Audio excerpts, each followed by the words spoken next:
most chaotic and random stream. I'm gonna head to a private server real quick. What do I not want?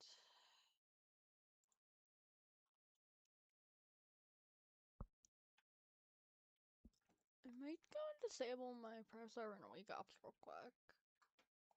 Oh. My doggy. Hi, Doggo. I'm gonna go baby.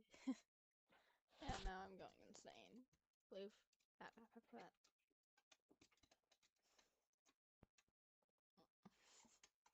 Come on.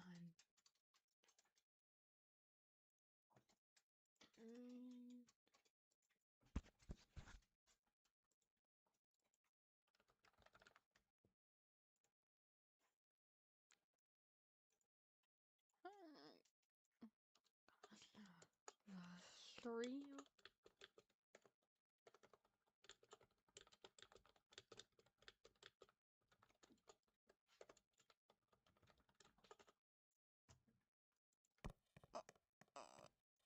I'm getting pretty rare spawns.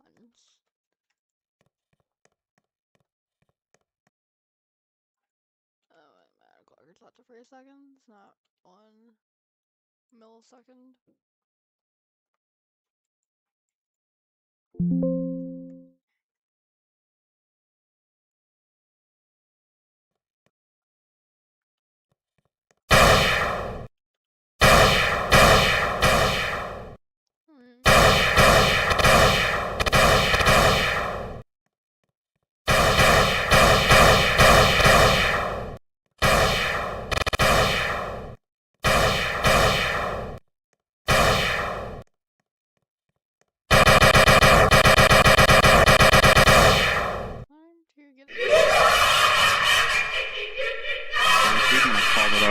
I crossed the road and looked back, and I'm gone. I've taken that route 100 times and never seen anything like it. I was taking a stroll in the park. I ain't sure if it had a name, and I stumbled upon a plant that was really lovely, and I couldn't help but crouch down and admire the petals. Some hours later, I began hearing singing as if a siren was nearby. But it began to be annoying when I tried to listen to other songs to get the singing to go away. Still, they're lucky it's angelic. My aunt always told me and my siblings not to play in the woods alone, and if we turned our back on the trees, to cross our fingers so the woods walkers would leave us be. She said that when she was a little girl, she was playing in her backyard when one of them came right up and gave her a shiny red apple. When she went home and cut it up, the apple was hollow on the inside and full of worms. Every time she told this story, she described the woods walker differently. Sometimes it was a woodland animal like a rabbit or a deer. Other times it was a beautiful woman or even a young boy. Once, she added that for weeks after, an apple would be on her doorstep when she got home from school. Auntie passed away earlier this year. I miss her and her tales every day. I saw it. Drank it from the well. Outside of these unnerving tales, the Heritage Project has one final secret within. Going to the introductory text, Violet's name links you to, you guessed it, a Tumblr blog. And after all this time, all these cryptic mentions and allusions, we finally have words written in the present year from what I can only refer to as Gloaming County's hidden protagonist, Violet Egress.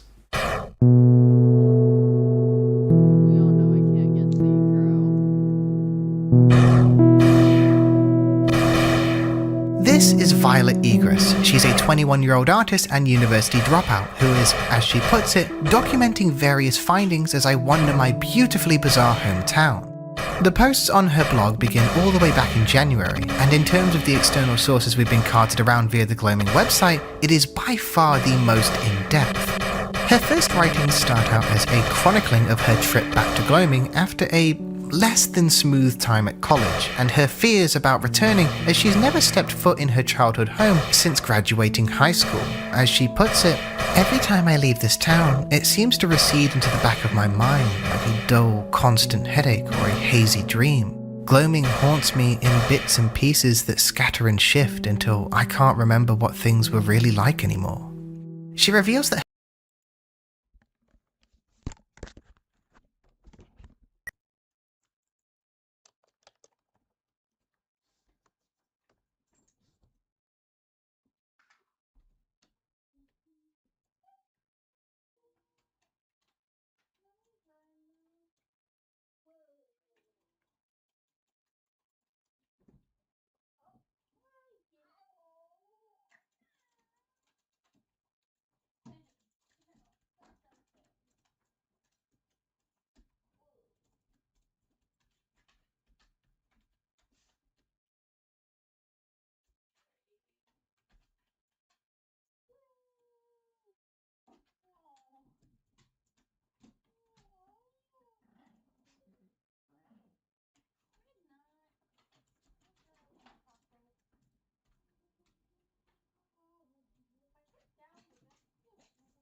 Her father works as a park ranger, linking him professionally to Camp Gloaming, and further down posts a photo of the man. Much like every other photo of a person throughout the series, we never get a full look at the face.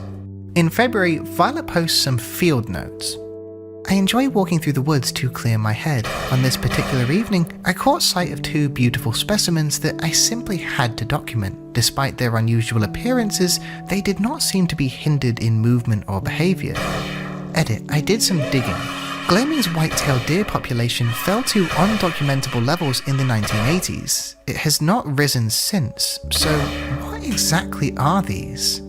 Earlier this week, I ran into my old biology professor, Mr. Graves, while doing research on local fauna at the library. As it turns out, Mr. Graves is the head of the Historic Society here. He mentioned that they're looking for interns. I think I'll take him up on the offer. If anything, it'll be something to do while I get the rest of my life in order. Now that I'm home again, I feel like I'm missing someone. It's a dim impression in the back of my mind. I can't picture his form, it's just a fuzzy silhouette, but I think we will meet again soon. She writes a post about Shelley Fennell, reminiscing on her weekend spent at the Palmetto Pal shelter, along with an ex-best friend Violet only refers to as S, but who I think we can guess is meant to be Sienna, also revealing that Shelley wasn't only a fellow volunteer, but the manager of the shelter as well. For March, Shelley goes MIA, returning in April with a claim that she's found a lead on the Shelley Fennell case and a link between her passing and the Corrin house, hoping to ask her father for further intel later on. Then, Violet starts receiving anonymous asks on her account.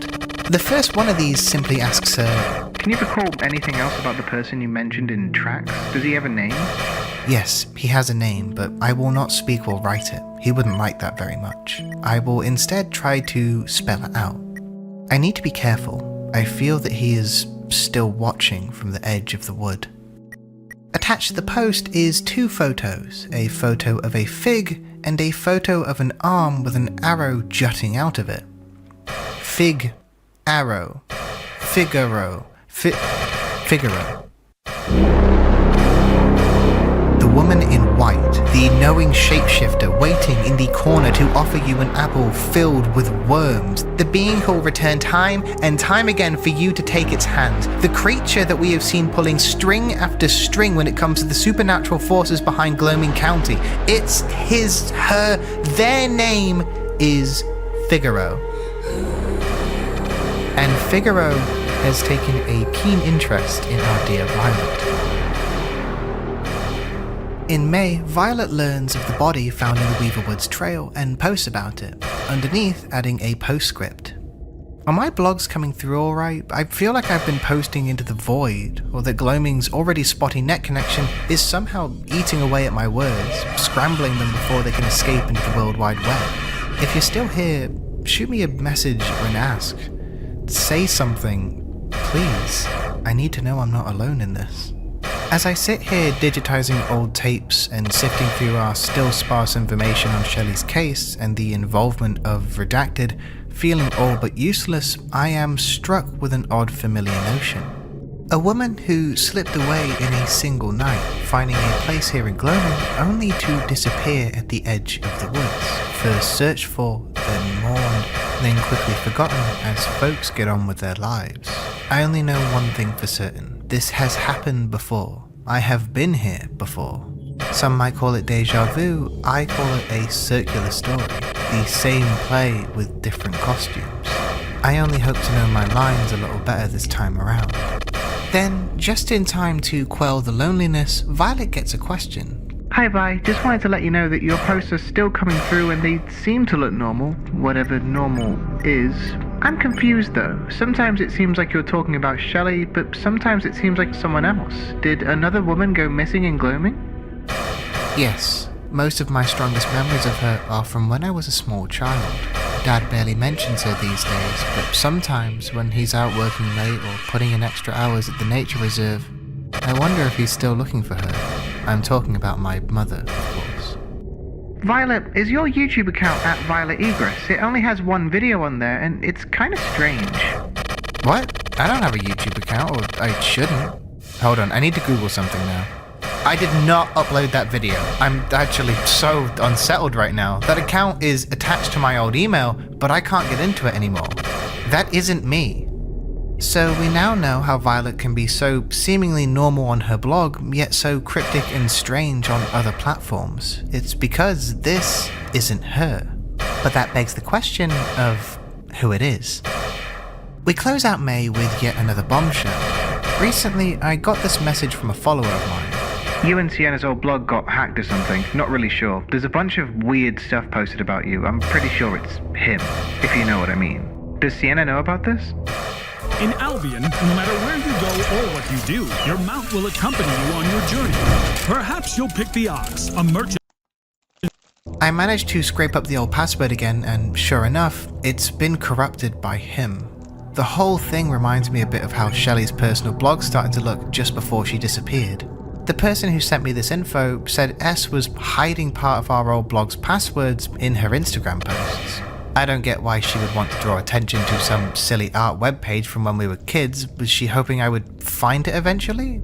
I really need to talk to her again. And wouldn't you believe it, the anonymous messenger was right. If you go to Sienna's Instagram page and go through the posts, several of them contain numbers at the bottom of the captions. When you slap that into the secret blog, we have full access, with posts that seem to go all the way back to 2013.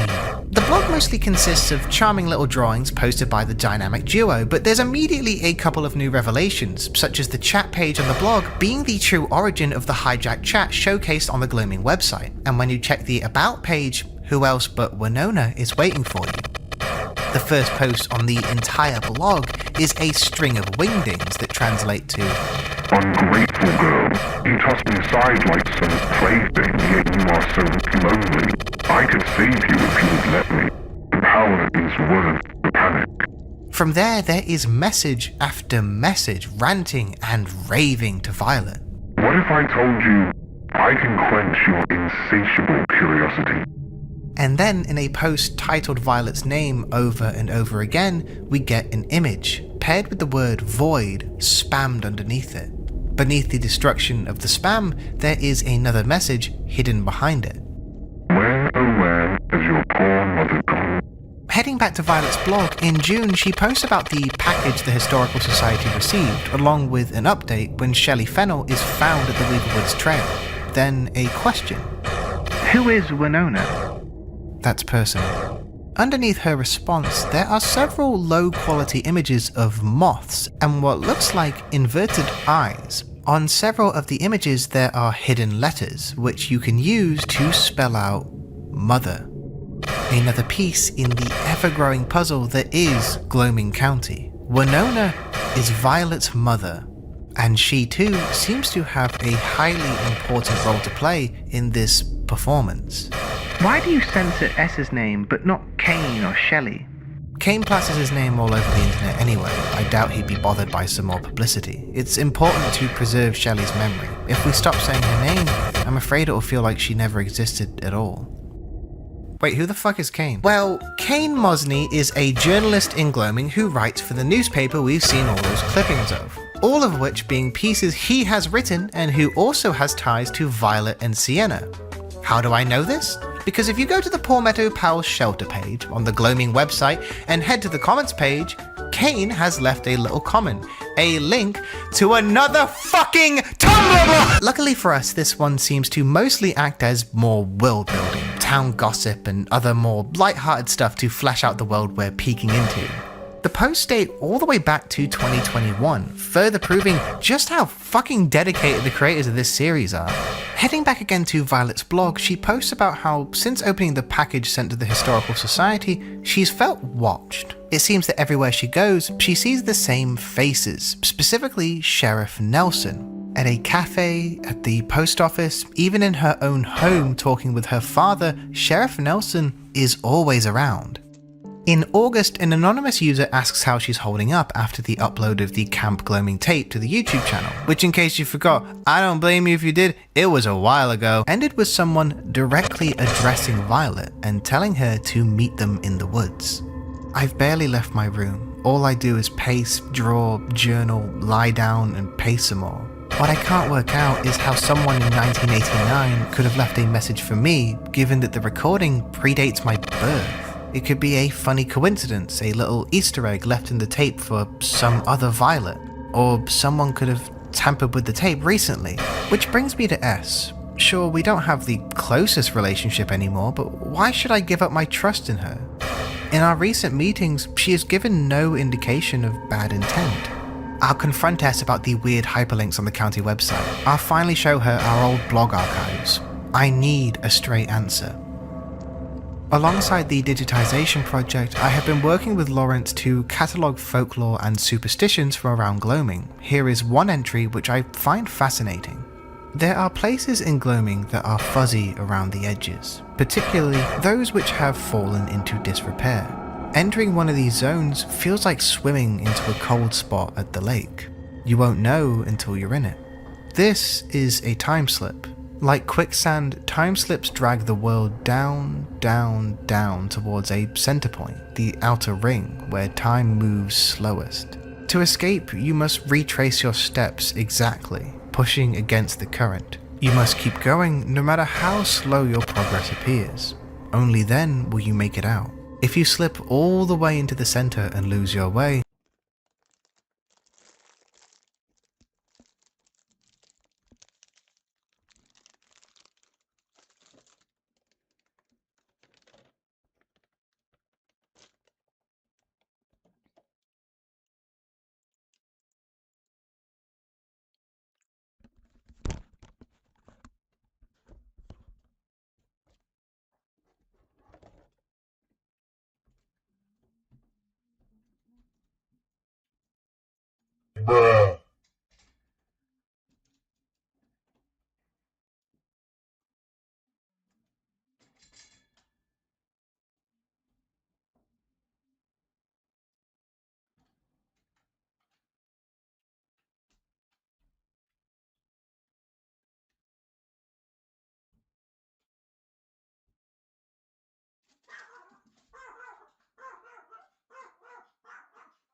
Okay, I'm back.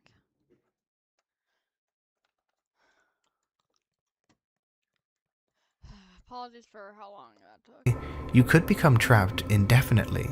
If you spend too long there, you might even forget who you are. Those who have experienced a time slip may experience prolonged disorientation, altered memories, or unusual habits. They may exhibit an affinity for obsolete technology or antiques, or carry with them a persistent longing for an era which has long since passed. If not treated, this longing can grow into an all-consuming madness. Whenever Shelley was running late to meet us at the pet shelter, she'd always say she got caught up in a time slip, another one of her quirks. Now, I wonder if she believed in this sort of thing too. After this, Violet posts some screenshots of a chat log between herself, Sienna, and Kane. Hi. What's up? Why'd you invite us here, Kane? Damn, no hello? Just wondering. I have the same question. Okay, so, you remember the corner house? What about it? I went back, found something both of you will want to see. What am I looking at exactly? What the actual hell, Kane? Are those eyes? The attached image is... I don't know, really. A pile of writhing, maggot-filled flesh is the only way I can really describe it. We have one final piece of writing from Violet, a post simply titled Landmines. You are all asking for clarity on some details of my life. I will do my best. I know my accounts seem bizarre to say the least. I don't need you, dear anonymous reader, to understand. I just need to get the record straight. When I was a child, I had a friend who I would play with in the backyard. Sometimes he was a boy, sometimes he was an animal. If he ever got angry, he became something else entirely. I first met him behind the slide on my elementary school playground. He was crouched in the damp wood chips, shaking. I took him home in a cardboard box and cleaned his wounds. I fed him from a bottle and stroked his fleece while I read him storybooks about fairy queens and brave paupers and lovers lost in the woods. One morning I tugged on my rubber boots and ran out to feed him. As I tore through the sedges, the chicken wire pen had been split open from the inside. I huddled there in the wet grass and cried until my mother came to comfort me. "He'll come back," she whispered, stroking my hair. "Just you wait." 3 weeks later, I was hiding beneath my covers to read a book past my bedtime when I heard it. A soft tapping. A boy stood outside my window, drawing spirals in the humid glass with a dirty finger. His white hair was long and tangled with thistles and weeds, his face a mottled tapestry of deep scars. This is how I came to know my oldest friend. I will call him F. We heard my mum knock at the door. F shot up in a panic. I remember asking him if I'd ever see him again. He just stared at me with those wide prey eyes, his jaw set. Then he fled into my backyard once more. Mum came into my room to help me get ready for school. As I picked out my clothes, brushed my teeth, and ate cereal at the kitchen table across from my parents, I thought of everything they did not know. My bones were indescribably heavy, but my mind felt light. The next night, he came back. After this, there is one more post from Violet. Post unavailable. Please reload the page and try again or contact us for support.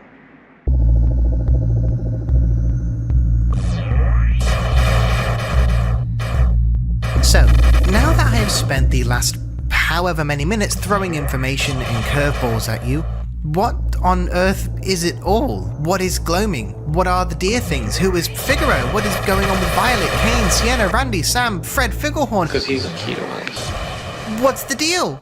Well, here's my theory. Gloaming County began its history many years ago as merely one of the many small American towns out in the middle of nowhere, content in its isolated community and small town values. Eventually, for reasons we have yet to know, this town was overtaken by a malevolent, bodiless force known to us as Figaro, a cosmic entity which has no true physical embodiment, able to change its shape and form to accommodate its whims, although having a couple preferred visual interpretations to show to the inhabitants. This creature, once arriving in Gloaming, took it and split it in two.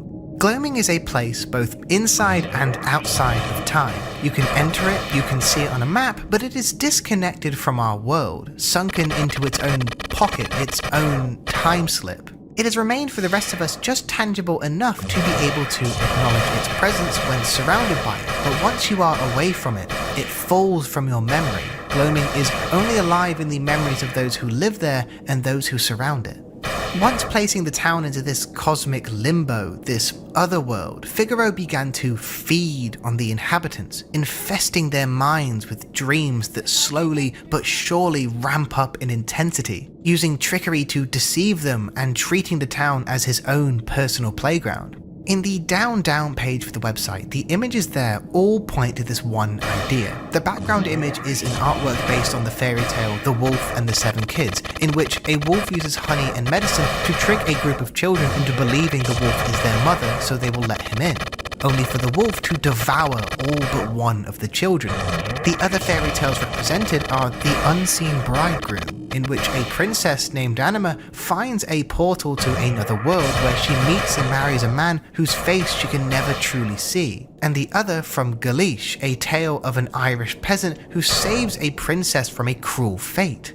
Both of these stories being the different points of view to a romanticized version of this intertwining between Figaro and the town of Gloaming. I believe the end result of this feeding is the dear creatures we see throughout the videos, the many victims of Figaro reborn in new, twisted forms. They have faint memories of their past lives, names and friends, but they are now one of the many, a form of rot that spreads throughout the town, seemingly unstoppable. I was helpless and skinless. His irresistible, cheesing body. What? And then he said, "Devour me." I need a Cheez-It, Daddy. Cravings can happen anywhere. With the remaining residents hosting festivals of hope, roaring fires as an attempted deterrent. As this continued throughout the town's history, the local officials, fearing for the safety of themselves and the others, began an almost tentative agreement with this creature. Camp Gloaming is created as a slaughterhouse, a place where the young and unknowing are taken so that one or some of them may be chosen for consumption. A cowardly way of the old guard of Gloaming to protect themselves. What begins as a horrifying compromise is soon mythologized. The locals around Gloaming propagandize, ritualize and sanitize the truth of what they are doing until it's simply all fun and games, fun little festivals, a quirky little getaway for the young'uns in the summer. The truth of their purpose is buried away and the town is placed into quarantine so that the evil hiding may not spread, and so that the misdeeds of the residents can never be known. The only ones permitted to know the true depths of their rituals being a mere few of Gloaming's elite, like the sheriff, the park rangers, and the mayor. And all of this has become a carefully maintained cycle, the same story which repeats time and time again. Earlier in the video, I mentioned how the story presented reminded me of the book It, and I think there is another similarity they share. In the book, the entity known as It returns to wreak havoc on the town of Derry every 27 years, a continuous cycle which has gone on for generations, and I think Gloaming is operating in a similar vein. Every generation, the cycle starts up anew. The first thing to happen is a woman is slain and marked to resemble one of the physical forms of Figaro. A gaunt corpse with a sunken hole in the forehead. We see this in action when comparing the missing poster of Shelley Fennell to the visual interpretation of Figaro in the Camp Gloaming VHS, both with the same scar on the forehead. The woman who is slain must also have a tie to the Egress family, a family that has spent generations in Gloaming and who Figaro has taken a keen interest in.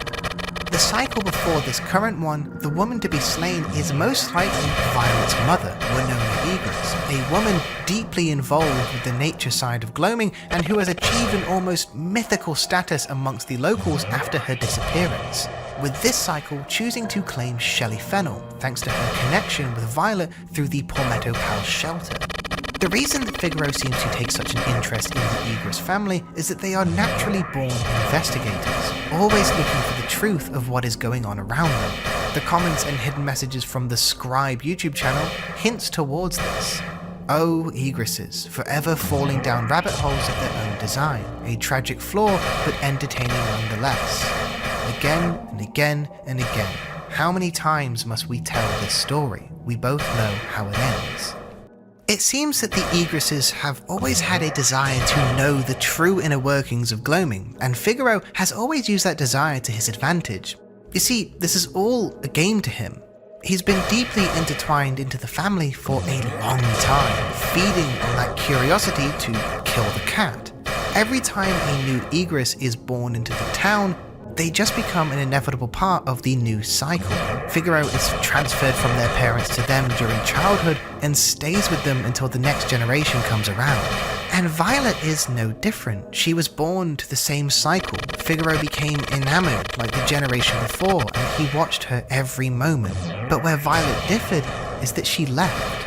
She went to college, made gloaming a distant memory, until Figaro decided he wanted her back. Everything we've seen, the tapes, the website, the strange occurrences, it's all gone exactly as planned. When you watch the tapes in order with this perspective, it becomes obvious that Violet has simply been following a path carefully preordained for her. The rabbit hole to lead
Did I get him?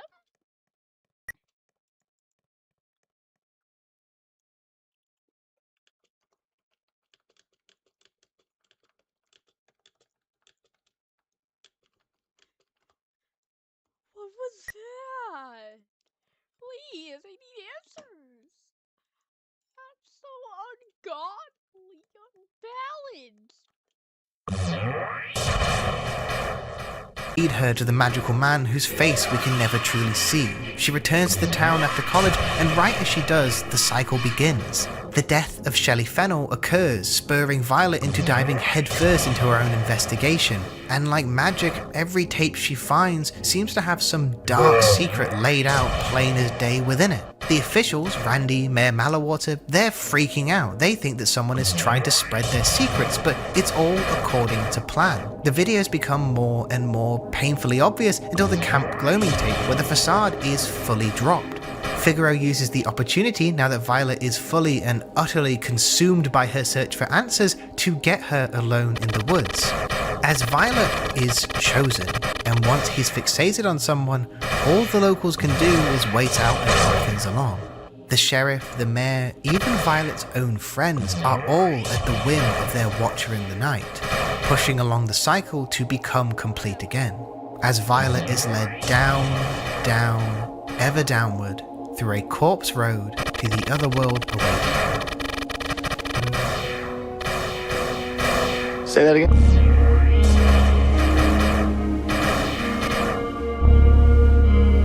This series is really something special. What at first seems like another one of your dime a dozen analog horror fake PSA fests quickly plummets into a never-ending web of red herrings, confusion, and masterclass world building. A layered story about generational trauma, cycles of abuse, nostalgia, and letting go of your past only for it to come crawling back to you in a new form. This is by far the biggest thing I've ever talked about on here, and I have spent weeks writing what you're currently hearing me ramble. That last sentence I literally just rewrote, as every time I thought I had found everything there was to talk about, I'd stumble across some GIF on the website, or some new YouTube channel, or Tumblr blog, or something that threw everything back into overwhelming chaos. It has been a whirlwind of discovery, dread, and mystery that I wholeheartedly adore. And the best part is, there's still so much left unanswered. Who is Scribe? Are him and all of these accounts sock puppets for Figaro? Where does his influence stop and the town begin? What's the deal with the water tower and Gate of Grotto? There's a reverend with his own weird little story that I didn't even mention because I don't know how to fit it in. Are there answers for this stuff? I have no idea. It's either not out yet, or it's on some other blog or site or channel I don't know about. So I implore you to go to these places. Go to the website, the blog, the channels, the Instagram accounts, and have a little treasure hunt. It's actually incredible to me what's been pulled off here for so long and with so little fanfare. I don't think it's been going since 2013, as some others do, as the only proof of that is the old Tumblr post from the hidden blog, and the published dates of Tumblr blogs can be modified. But I do know this has been going on for at least 4 years, probably longer than that. And the best part is, the series is clearly far from over. So Jesus Christ help me and anyone else who has taken the plunge for what will happen next. Whatever it is, if it's as well done as what we have so far, it'll be a blast to see. So until next time, stay out of the woods. Keep your doors locked, the fire burning, and for the love of God, do not get too close to the wildlife. We wouldn't want you to become yet another victim of the Ouroboros during its never-ending quest to write out and consume its own tale again and again. Down, down, ever downward.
The year is 2008. Much like many of the young folks, you're spending your summer days lurking on forums, downloading viruses, and playing the finest of video games. One forum you frequent in particular is hypergm.net, a niche collective of fellow web dwellers who all have a passion for one particular game, the massively multiplayer online experience known as Gorgon's Garden. A game beloved by this small community, but one which has been completely inaccessible for years due to the introduction of a forced paywall only passed by the use of a digital currency. Microsoft points, Wii points, it was all the rage back in the day to mask your gaming purchases through lightly coloured fake money. But the problem is when the means to acquire said fake money shuts down due to inactivity, anything that requires it is by proxy completely unusable. All is not lost though. The forum's resident hacker, known only to us as the Red Pig, has finally found a way to circumvent this, removing the need for a fake currency entirely from the game. Now you and everyone else can finally delve into the depths of Gorgon's Garden and find what is awaiting you. This is the hook for the 2025 indie game Gorgon's Garden, a meta-retro throwback horror title made in a week as a collaboration between developers Squup and Fever Dream Johnny. Names you may recognize from titles like Super Pion Pop, the as of yet unreleased Nowhere Am I, and the game that introduced me to this little corner of the indie gaming sphere, Borbo's Odyssey. A title so out there and so immaculate that it may just be one of the best games I've played all year. No funny. All of that is to say that I adore the work these two have produced independent of each other, and all of it is worth checking out, especially Gorgon's Garden. This game is such a unique little oddity that perfectly showcases the styles and sensibilities both of these creators have, and the best part of all is that it's completely free to download and enjoy. So before I head any deeper on the inner workings of the game, I want to implore you to go ahead and play the thing for yourself and then come back. There is a link in the description, and the game's twists and turns work so much better if you experience them for yourself blind. If you don't want to do that and you're going to watch anyway, then I hereby award you with the badge of shithead. I'm sorry, I don't make the rules around here, that's just what you are now. The game opens on a desktop computer. You seem to have your setup in a kitchen for some reason, and you're also a vampire. On the desktop there are a litany of available icons. Some are just simple things like settings and an option to quit. Funny hamster. But the most important to us are Gorgon and the forum. Starting out by heading into the game, we're asked to create a little character and give them a name before being thrown into the archaic yet charming controls and opening area to the MMO. Welcome, emissary of the living. We need your help. Led by the Gorgon, rampant spirits have endangered the city of lost souls. You're the only one who can banish them. Alright, you don't have to tell me twice, just tell me where the endless murder and XP farming is. Oh. We hope you enjoyed this demo. Please head to our website to buy a premium membership with beans. I knew this was coming, but I thought they'd at least let me squash a couple little demons. When nothing left to do, you close the game and head to the forums to help, only to find that this is no simple interaction.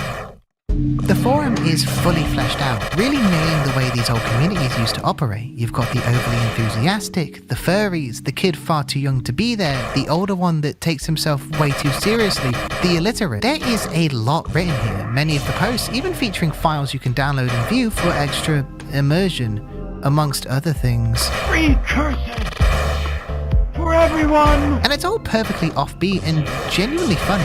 Shoutouts to Ticklebug Jr. and Ticklebug Sr., the ultimate dynamic duo, and I really hope we get a paperback of The Strange Case of Peter Parker, or I can't leave this mortal coil satisfied. Scrolling amongst the posts, we eventually get to what we came here for. Alright everyone, I have successfully finished my cracker for Gorgon's Garden. Hold your applause. Firstly, yes, this completely strips out that stupid-ass beans currency from the game. Secondly, you will need to get a copy of Gorgon's Garden authentically. Yes, I know I wrote a cracker, and if we're being real, that means I'm skating around the law again, but I'd rather not go back to jail for some IP theft shit again. Anyway, if you're ready to have some fun, click here. Have fun, my piggies. Never call me that again. Downloading the cracker, we get the finest Red Pig production I have ever laid eyes upon and successfully break through the paywall in the game. Thank you for purchasing your premium membership. Your membership will last years. Heading through, we reach the City of Lost Souls, where we're introduced to our first selection of vermin to dispose of. These red guys, these shy little ones, and fucking hell. Despite the whimsy, there are a few odd elements here. For one, you and everyone else are absolutely puny. The city itself is awfully dingy. Rubbish strewn all over, graffiti caking the walls, and some truly perplexing additions. Like this statue that appears a couple times. The statue is a real one, known as the Sleeping Lady, a piece found in the pits of the Hypergeum in House Afrieni, theorized to represent a mother goddess. And now that I think about it, Hypergeum is the name of the forum all this has sprung from. Looking into its origins, the Hypergem is an underground burial complex located in Malta, littered with evidence of civilization dating back thousands of years, but which is now an abandoned husk. Nobody there to call it home anymore, drawing many parallels to the digital equivalent of a forgotten world once thriving, but now out of sight. Empty. This all goes together to give a very tangible sense of being out of place, finding somewhere you were not meant to inhabit, somewhere completely and utterly forgotten by time. You run around sucking the XP out of countless enemies until you reach a high enough level to walk through this large, imposing entryway to the game's next area, the Glindite Dungeon, a sprawling maze of overgrown ruins teeming with yet more enemies to mindlessly slaughter. It's also here where we meet the delightfully designed Stromboli. Are you here to banish some spirits too? Well, good luck. This place is a maze. My ancient, just absolutely decrepit old teacher once taught me, those who observe carefully can find a way forward. Of course, he got stuck in a pipe and died, but the place still stands. The funniest part is Stromboli is lying. You can find the teacher alive and still stuck, and you can even free him from his pipe confinement. Missionary of the surface world, my damnable apprentice Stromboli has abandoned me in a time of need. If you would, could you free me? Thank you. Powering through and getting lost time and time again because I have the object permanence of a goldfish with brainworms, it all becomes almost numbing. As you crush foe after foe, you fall into a rhythm with it all. The gameplay quickly becomes second nature as the background track to the area loops over and over again, until soon enough, you find your way to the Gorgon's Garden. The music is gone and replaced by a foreboding ambience, and before you stands what seems to be the Gorgon, a tall, imposing figure shrouded in red leaves and rotting bark. Text appears in the chat box claiming you have slain the beast. And then, heading back to the single frame of an error message, we get the following. I lie still, folded between two blankets. I wait for someone to disentangle me, but nobody comes. Jamie? Dylan? Help me, please.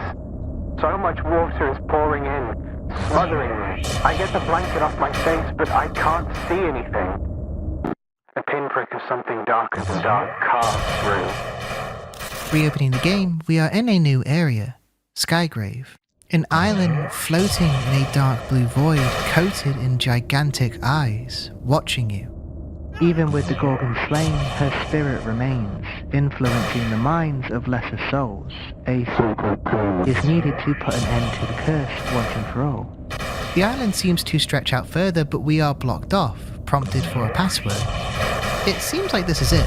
We are left with yet another wall and our quest unfinished. So... Today's snack time, we're heading back to everybody's favourite small nondescript English town to sample a delicacy that, while it may not damage my liver, may still kill me. It's called a parmo, and it consists of chicken covered in cheese sauce, then covered in cheese, and that cheese is cooked on top of the cheese sauce, and then your organs shut down. It's mostly a thing in the north of England, but I'm from the Midlands, and I've never had a parmo. But you know what they say, it's better late than never, so let's go ahead and take a bite. Hooey, that sure looks nuclear.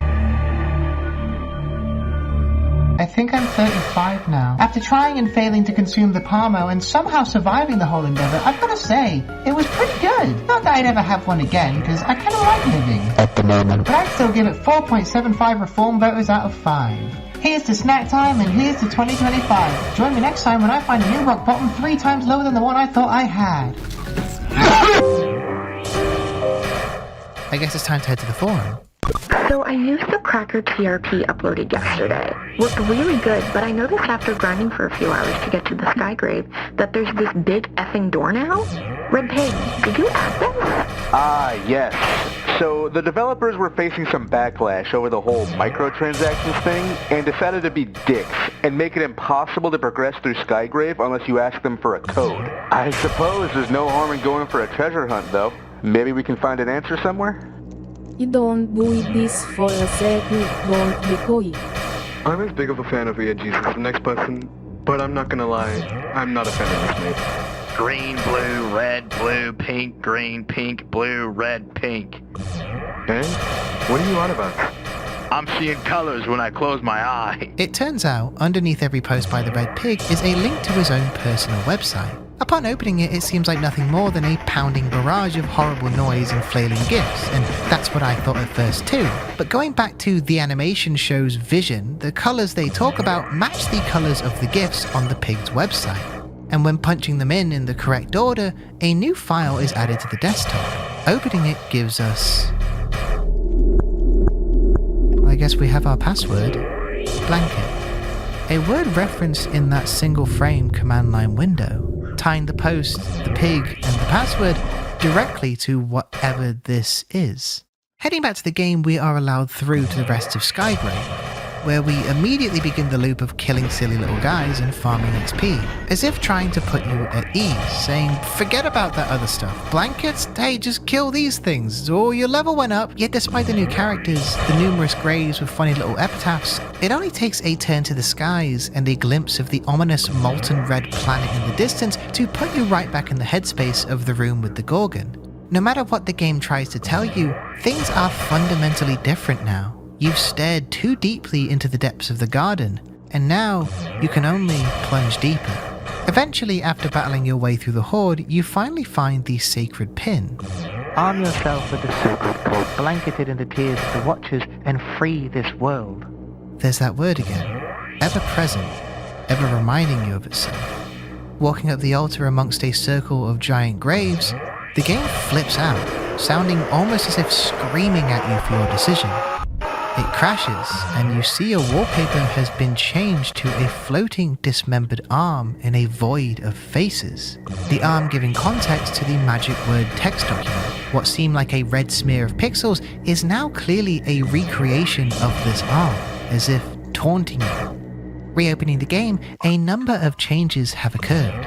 You are now in an area known as the Black Iron Chapel. Your health, max magic points, and level are all frozen at 1998. The XP bar simply reads goodbye, and lastly, your name is different. Whatever you chose to be before, you're only Dylan now. A name reached out to in the hidden command line window from way back when. The chapel is a spinning, nauseating world of flesh filled with countless faces watching your every move. The area is filled with these red amalgams of barely living things that whisper and attack you. Upon killing them, they explode into gore and scream out in pain. It's really odd because despite the drastic turn the game has taken, these guys still have a twinge of that humour from before. As if, even though you're in a hell of your own making, underneath it all, these things were once as bouncy and cute as the creatures miles above them.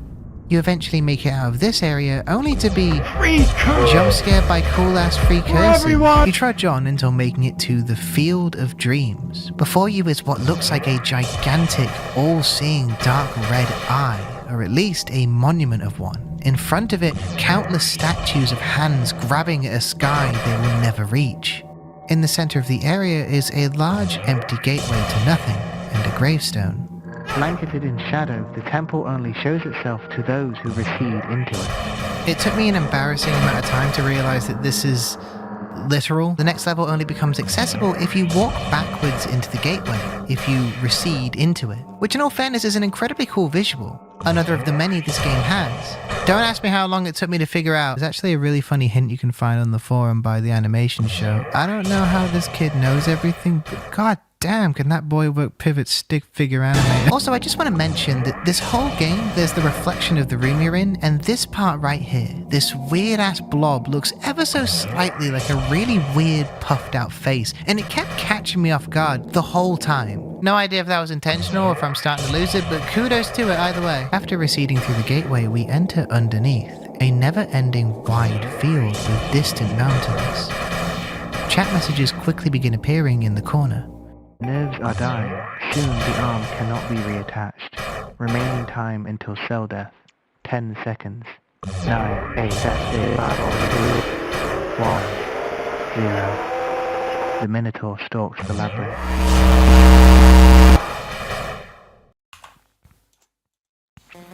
For a free under 2 hour silly little retro throwback, That was one of the most effective scares I have seen in a long time. That hit me harder than anything in games with 50,000 times the budget. It harkens back to some of my favorite what the fuck scares from these kind of games. But you know, Fever Dream Johnny does have experience with this. No, I don't like it. No!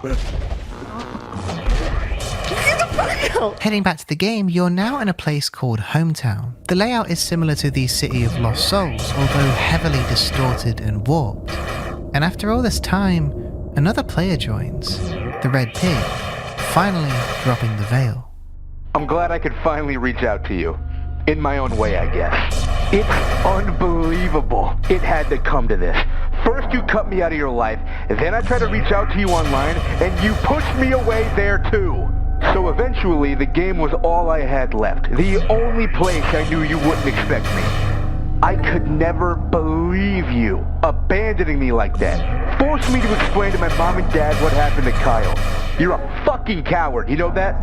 Pathetic. The longer I was away from you, the more I began to hate you, loathe you. You could just cut this out of your life, leave me to pick up what's left, just like that night. Eventually, all of the maddening walls of flesh come to a sudden stop. We are back to vegetation and wilderness. Kyle, I'm sorry. I'm sorry we lost you. And I'm so sorry Dylan failed you. Failed me. Failed everyone who loved you. A floating arm, the same as the wallpaper, emerges from the darkness. With nothing left, you walk up to it.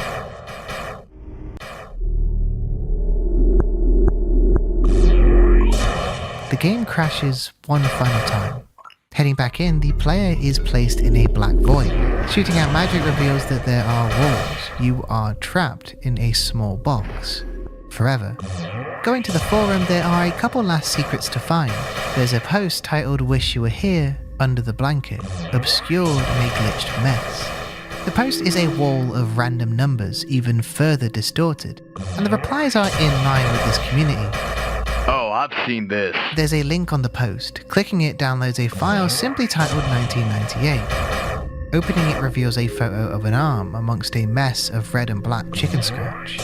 Heading to the forum again one last time shows a post pinned to the board. Goodbye, Dylan. The post has only a link. Here Dylan.pdf. It's added to the desktop and contains the following. June 13th, 1998. Breaking news. Tragedy strikes. Young teen missing, presumed dead. Last night, most would have assumed nothing out of the ordinary, barring a thin wind chill uncharacteristic of early summer. Nonetheless, Kyle Castanelli, a local teen, was spirited away in the night, leaving nothing but an arm in his wake. The other two boys involved in the incident claimed that it was the result of a joke gone wrong. They had gone out to the woods with Kyle with the intent of playing a prank, the blanket game. As the legend is known, involves heading away from civilization with nothing more than a blanket and a box. IDK.RNG ping?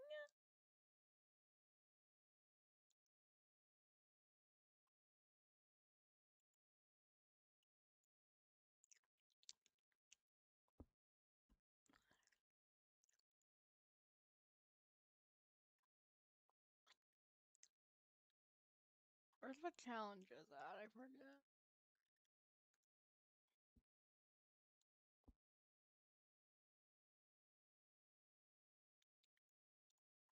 Oh, there it is.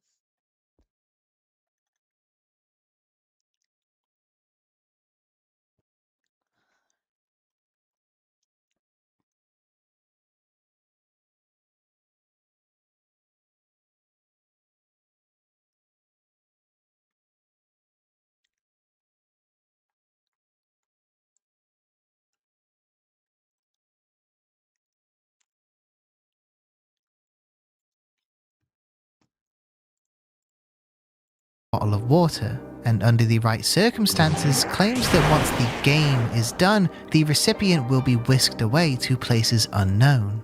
As for the disappearance of Castanelli, authorities claim that the incident was likely the result of an animal attack, explaining the dismembered arm and disappearance of Castanelli's body. Skeptics, however, point out that the arm's shoulder is curiously fused shut, as though it came fully formed, without a body. This whole time, everything you've experienced has been a carefully constructed ruse, a path preordained for you by a figure from your past. Despite the option to customize and name yourself whatever you like at the beginning, you cannot escape who you truly are. No matter what you put, the game has always been from the perspective of Dylan, who has spent the last decade running from the grief caused by an incident involving him, his friend Jamie, and the loss of another, Kyle. And after seemingly escaping from the truth, all this time later, Jamie returns under an alias to catch you, pin you down, and make you look at what you did. How you and Jamie set into motion a series of events that whisked Kyle away. Alive or dead, it doesn't matter. It was your fault.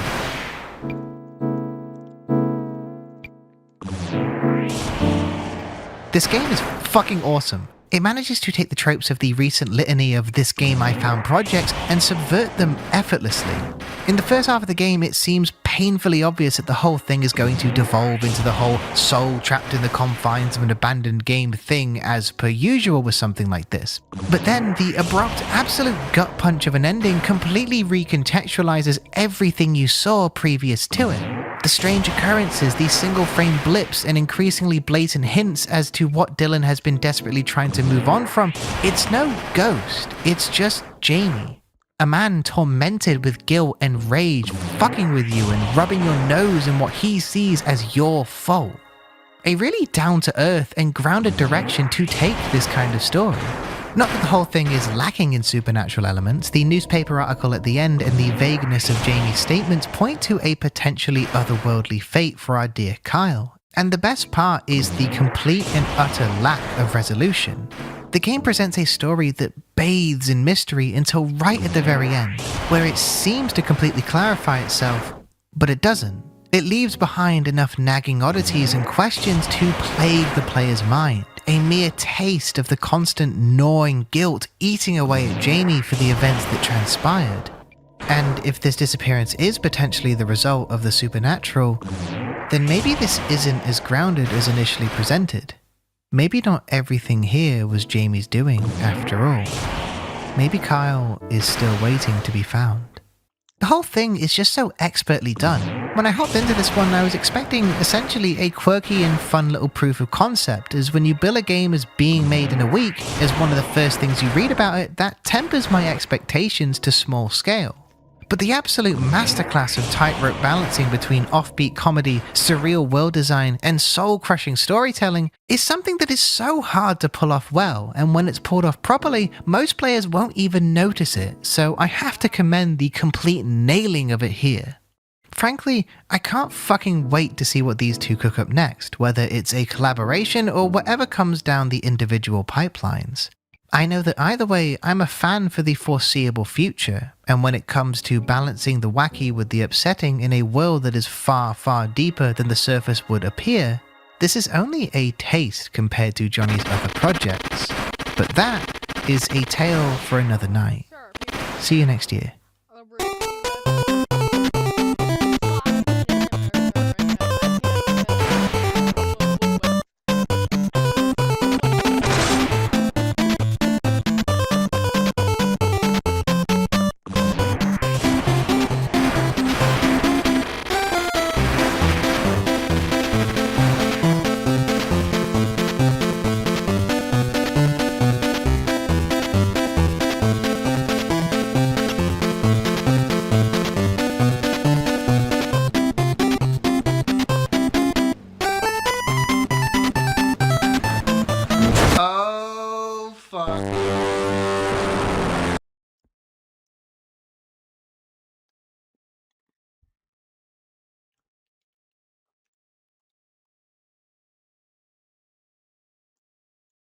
Don't worry, Grandma. I already changed your diaper. Everything should. Okay, we're all good, Grandma. Don't even worry, Grandma. Oh my God! Throw Grandma on the hole and wait. Don't you do it? Okay. Please don't. Okay. Bye, Grandma. Grandma's sleeping. Oh my God! Oh my God, Grandma, where are you going, Grandma? She's in the trenches back in 1930. Wait, Grandma, can you please come and open my thing, Grandma? Grandma, don't listen to young whippersnappers. Grandma's drowning. Grandma, please. Don't worry, Grandma. I already changed your diaper. Everything's. But if you do, please mention that I'd like to have returned a pretty knife that I stuck 10 times in his back. When the pilot dropped, I remember thinking the show was really cool, but then quickly just kind of stopped caring about it. I only ever really saw the first 2 episodes, and it grew off me really hard until now. Recently, my sister got into the show, and okay, I know what you're gonna say. Oh, Daniel, you said that about My Little Pony too. Is there something you're hiding from us? Actually, go back to listening to music. I'm gonna restart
The dreaded treadmill. It's like we looked at a hamster wheel and thought, that looks terrible. Let's make one for humans. How much I'd wish for another better, brighter future. Here I am at the gate I stand. Dear old time I've made up my mind. How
What does perfectly picked Why wellness couldn't sound give me like? a hard mode? Like new Joy Lab activewear. Hell again. New flavors of cloud protein popcorn.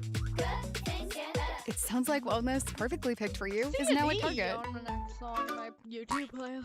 Alright.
Get your domain name even if you're not ready to launch your business. With Wix, you can grab yours now and then get to work. Here's why it matters. Back in 2019, I had this killer business idea, but I delayed getting the domain name because I wasn't ready. That was a huge mistake. Someone else grabbed it, built the exact same business I planned, and now they're making all the money that I could have been making. And that's why I'm sharing this. Locking down your domain name is crucial, and on Wix, it's super fast. They handle all the tricky tech stuff for you, making it seamless. And honestly, having a domain name gives your idea instant credibility. A domain name isn't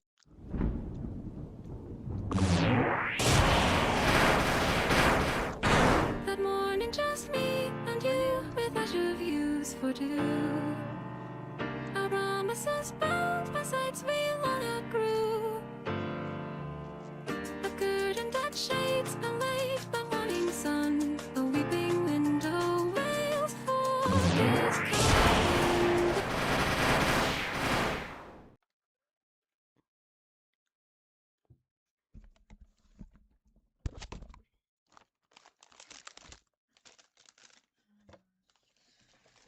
What kitty song? Oh my god. It's going past me. It really doesn't.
Alright, back.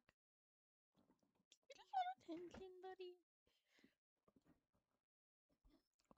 Woo. Ah, it's an actual ping?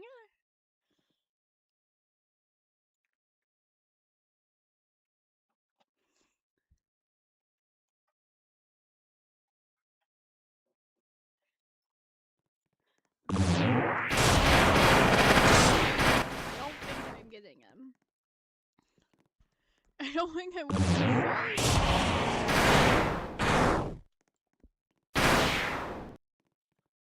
If I do.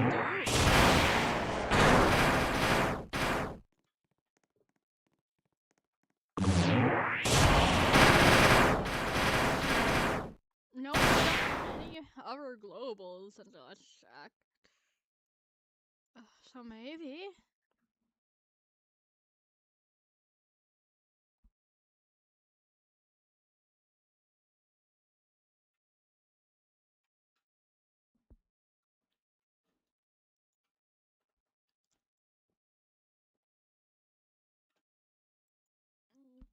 Ha ha ha! Welcome to my parasite! You're come here for the first time, isn't it? I find it insane sometimes. I run away this timeline. I walk home this timeline. I take you to hear a coincidence. I think a good pass the time. Error Sans is here! Dwayne Blow! Dwayne Blow! Dwayne Blow! Error Sans thinking something. What are you thinking? Error Sans is join a friend me? Hello, I'm guest. I'm here for some reason. I think. I don't really know. You still here? We finished the greeting. Are you telling me a illustration plan? The plan is... Well, let's start talk look at this once. What do you know this?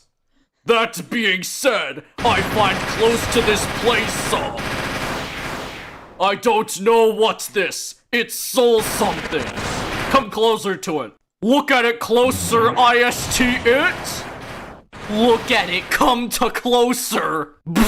I'm not look so easily. I perfectly plan for me. Do you already know? You know what's that thing so... I want to test this soul effect, use your body as guinea pig. You're more of a arrived than a say I brought here. You know, you not fighting, just play with me, right? Take your body in this soul. You will get a great power. I don't need absolutely this it. I give you this soul. I take your body T forcibly! This soul! This way! Your take soul your body forcibly a very strange. Ha ha! Your frame easier than other people! How good's pathetic! You're glitched perfectly! Ha ha ha ha! I look this very funny! It serves you right! Ah, it's funny. Welp, I must be going now. Wow! Dynamite! Ink Sands! Why you don't we stay here? Suddenly felt something changed. Feeling little given my determination. Hate for murder, sadness to know everybody, swear revenge to determination. Feeling little disappear to mercy. I'm little filled with determination. Demo end.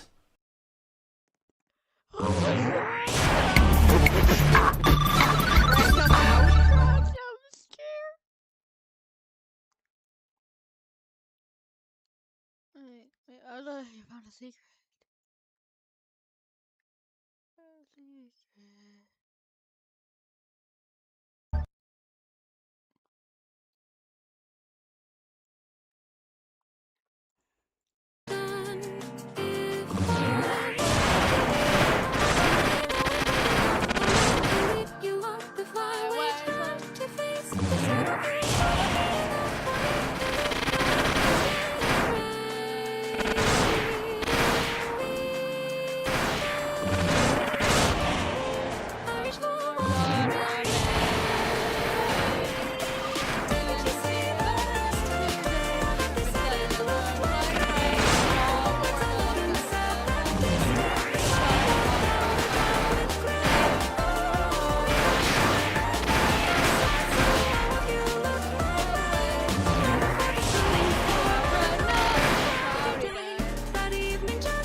You notice something different? I'm sure you do. The time has come. Roblox has put out their new update on age estimation for their chat. Now, instead of actually dealing with their pedophile problem, they've gotten ahead and instead just removed the chat altogether. Not removed it, but made it so you have to scan your face in order to chat. Now, I'll show you something real quick. You notice something? Do you notice something? I'm the only one in the server alongside my own fucking creation. Do you notice that? This game used to have at least 20 people in a server at once. There is nobody here. Never since a year ago has this game been that dead. Do you notice why? It's because it's a social game, and they killed it. It's dead. Literally, people are joining just to see how dead it is. Nobody's actually here anymore because Roblox has killed it.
is he?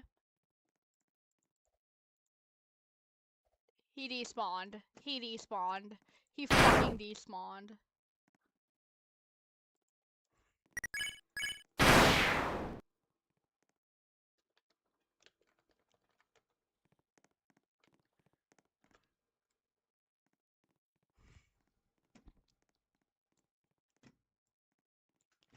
Hey, I got a heart on mine.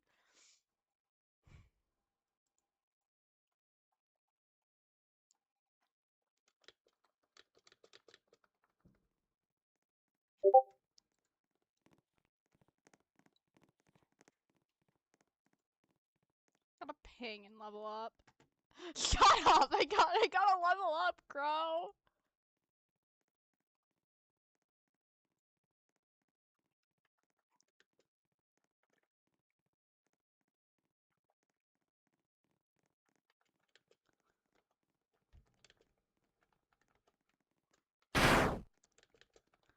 Um.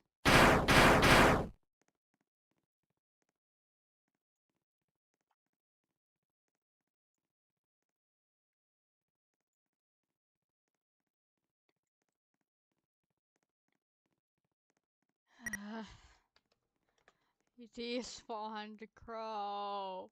He fucking despawned.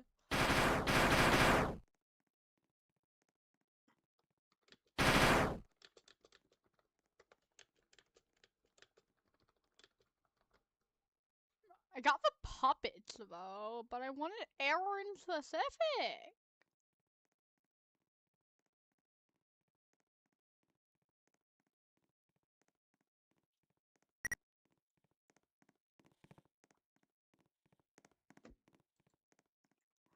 He just disappeared.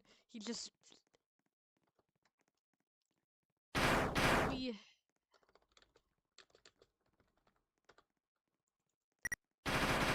did kill the puppets. I'm confused.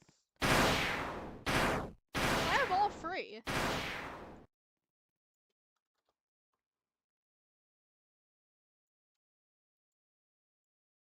I was sobbing a Cardi.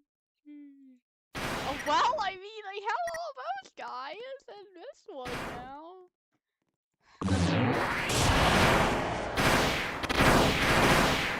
I was auto-clicking him. I don't know why.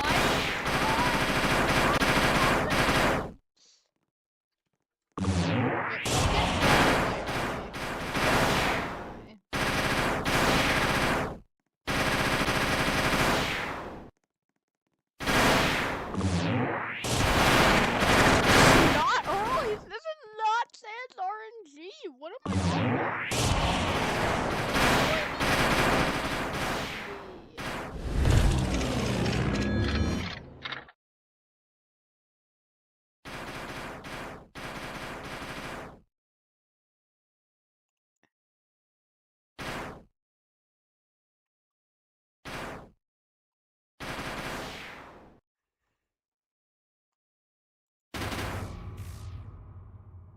I can't believe I got fucking wait, it's a dev. What is the ENT?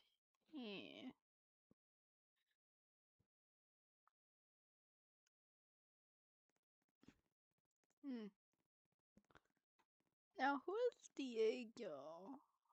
Reacted a heart. My name Diego.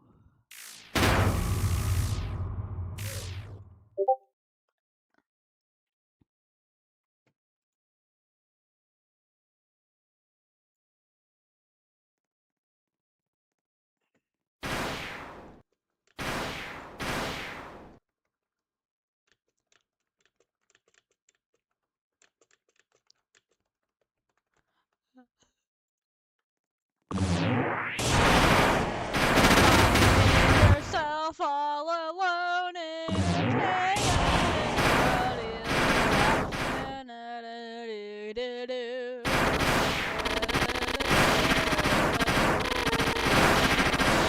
I already forgot politics.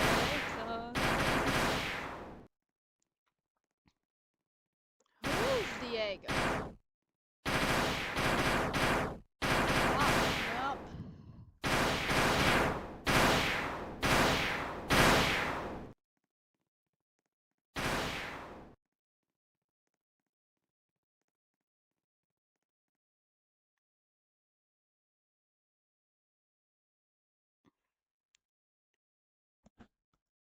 filters.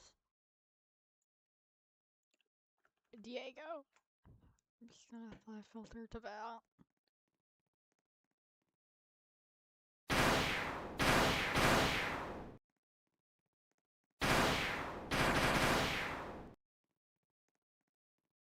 No, my computer's trying to restart itself, bro. It feels like they left. Nope, they're still here. It's just very...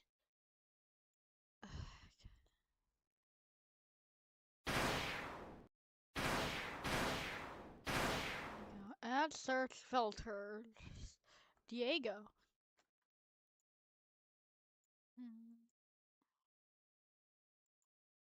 General.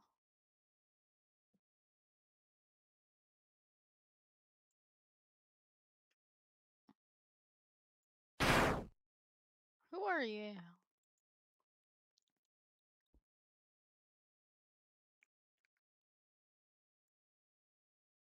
It's a whitelist.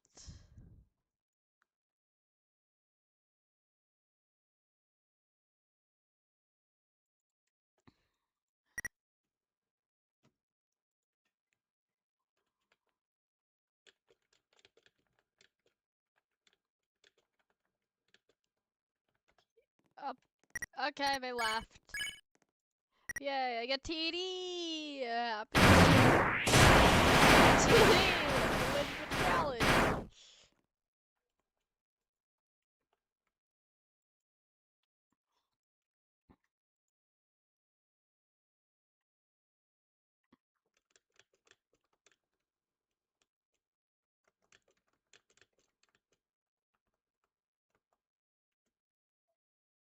Bruh.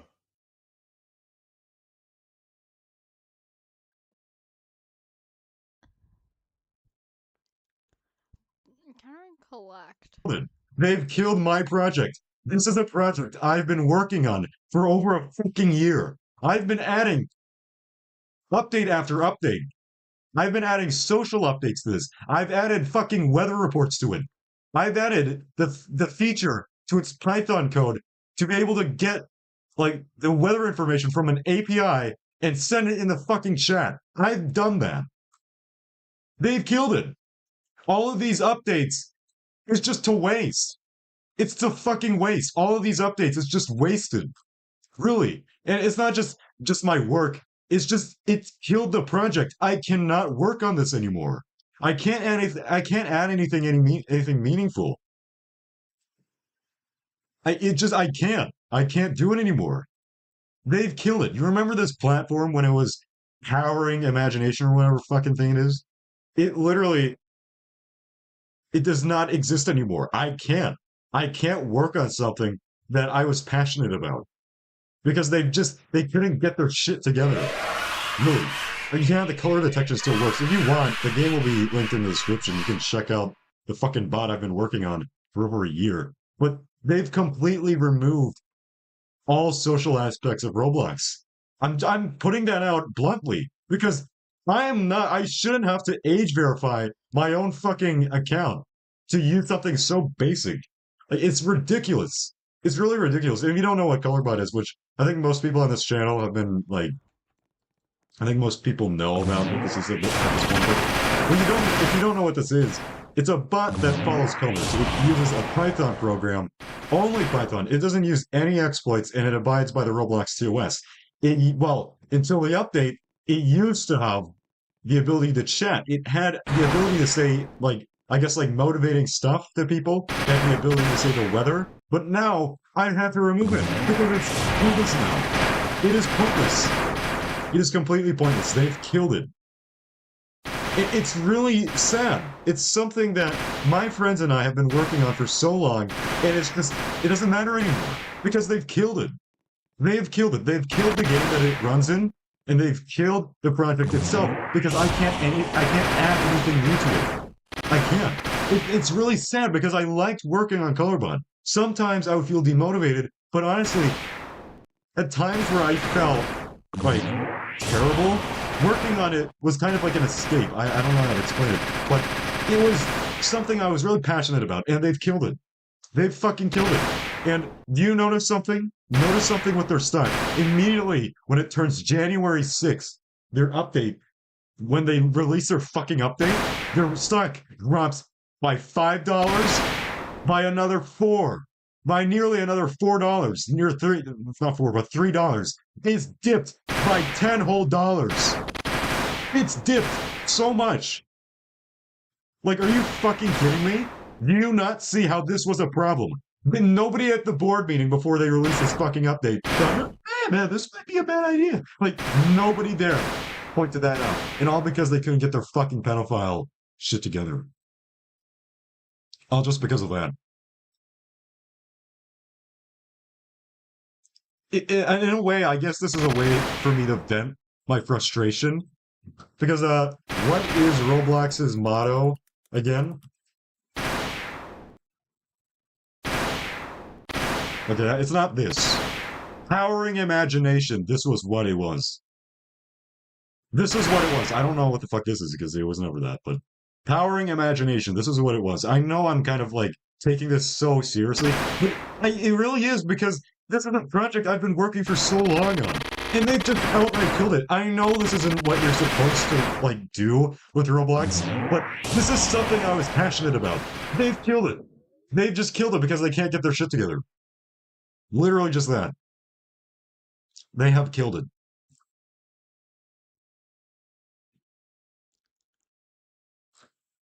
They've killed it. There's nothing else I could say.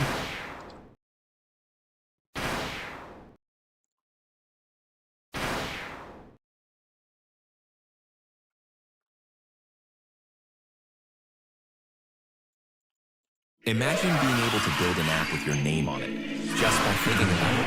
Meet Base 44, a complete AI creation. Oh my god, no! Just me, my mop, and a dream. I love being a janitor, honestly. Stress-free, I don't have to talk to people. Plus, I get to see people's faces light up when they enjoy a movie.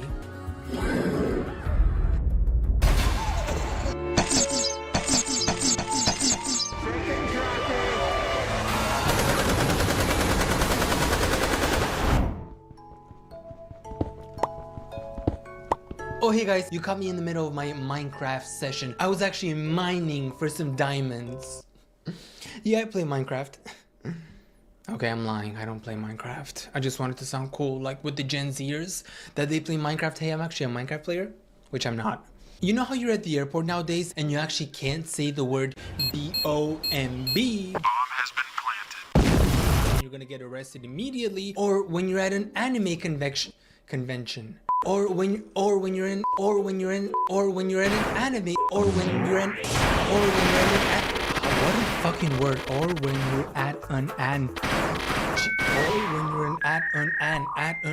oh my god, English, or when you're in, kill me, or when you're at an anime convection, or when you're in, okay, let's take a break.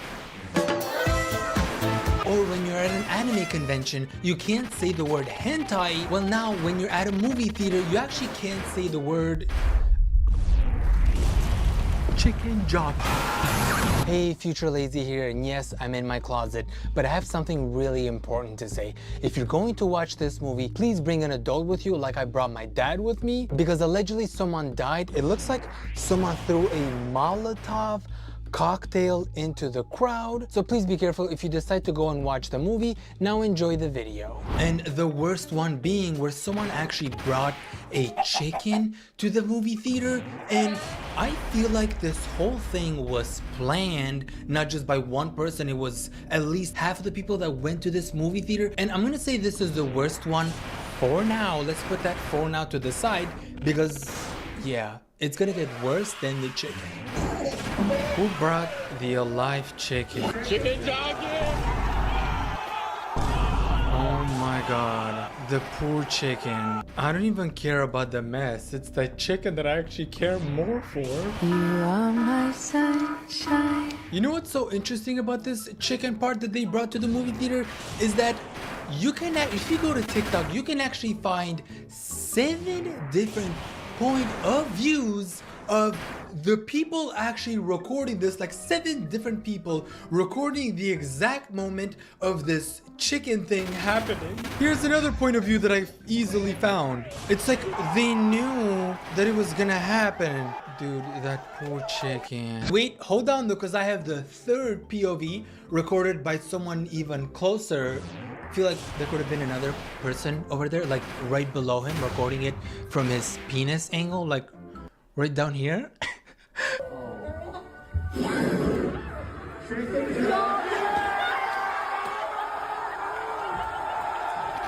Jesus Christ. I feel like they're at least 18, and for them to be doing this shit. And the majority of the videos that I've actually seen have been this chaotic, dare I say more than this, like 3rd World War happening, but with popcorn and chickens. And I think it's time for me to actually test this shit, because if I'm seeing all these different POVs and this entire thing going down, do you think I'm not gonna participate? Like, I wanna see if it's real, because I live in Connecticut and I feel like I pay a lot of taxes here. If you look up a list with the states that pay the most taxes, I think Connecticut is like rank 8 or 7, maybe 5, somewhere in top 10 there. And I'm like, with all these taxes that I'm paying, some of it has at least gotta go to education, and people are actually not as stupid as this, because I feel like this is probably happening. What's a dumb state? Okay, I know this is very stereotypical and the people that live in the state are gonna hate me for this, but I feel like this probably happened in Ohio.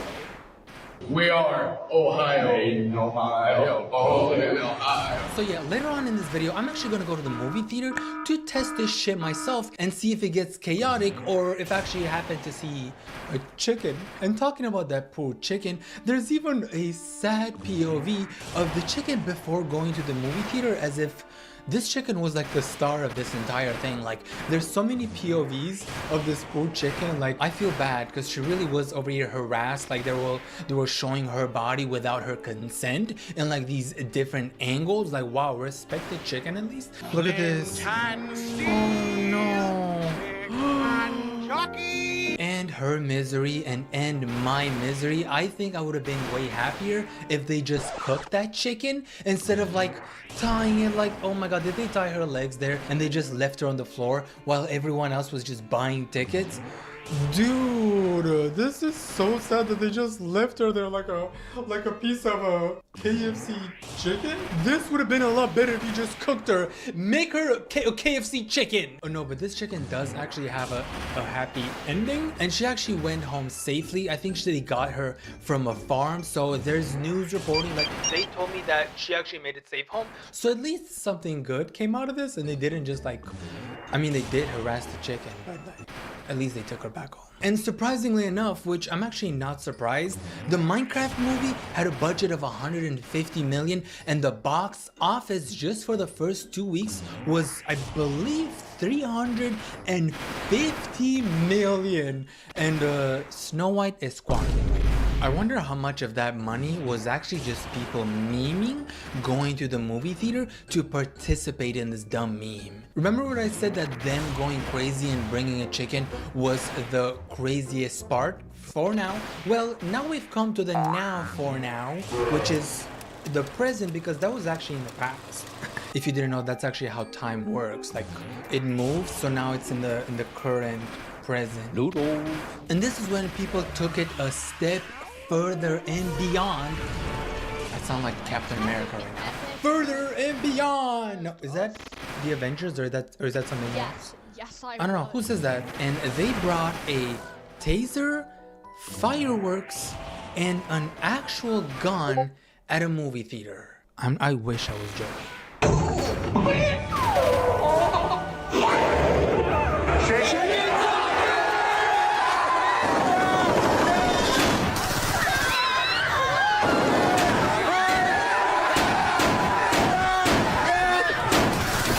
Why did I feel like someone was actually gonna shoot at me? What the fuck is America? Y'all are crazy. This 100% happened in Ohio. Do not blame my state for this. Oh my god, please tell me that this is not happening in Connecticut. I hope that future me made it home safe. I'm actually scared to go to the movie theater right now. Now, I don't know if that was a real gun or just a gun for noise, but the fireworks were crazy though. Imagine having fireworks in a closed space like that. That could probably burn someone, even kill someone if it like hits them directly or something. I don't know. How insane is that? You think you're just going to the movie theater to watch like a peaceful movie? Oh, Minecraft, this is actually for kids. Like my 8-year-old son would love this movie. He plays Minecraft all the time. And you hear gunshots, fireworks, and tasers? Bro, who opened fire? Friendly fire will not be tolerated. The aftermath for this though?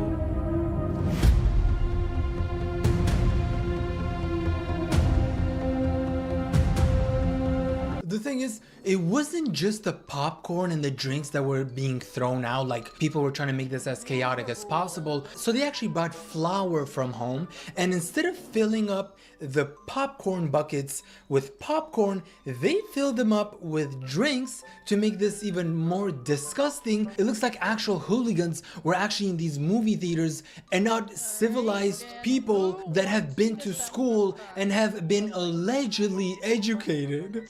Cause what is this? Flour?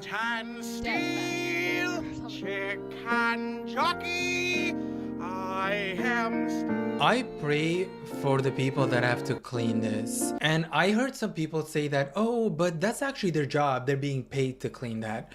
True, they're being paid to clean a normal movie theater, not a movie theater where hooligans step their feet in. Like, come on, imagine if this was your mom and she had this job. Do you really think it would be funny of her to come home at like 11 o'clock and for her to be like, I had the worst day of my life because apparently hooligans now come to movie theaters and instead of watching movies, they just destroy the movie theaters? I mean, you could literally tell people actually film themselves in the first person POV, first person POV, point of view, first person point of view of them just holding toilet paper. That's actually illegal, which I feel like you're just recording yourself committing a crime. Now, this looks like an adult to me, not even a teenager or a child.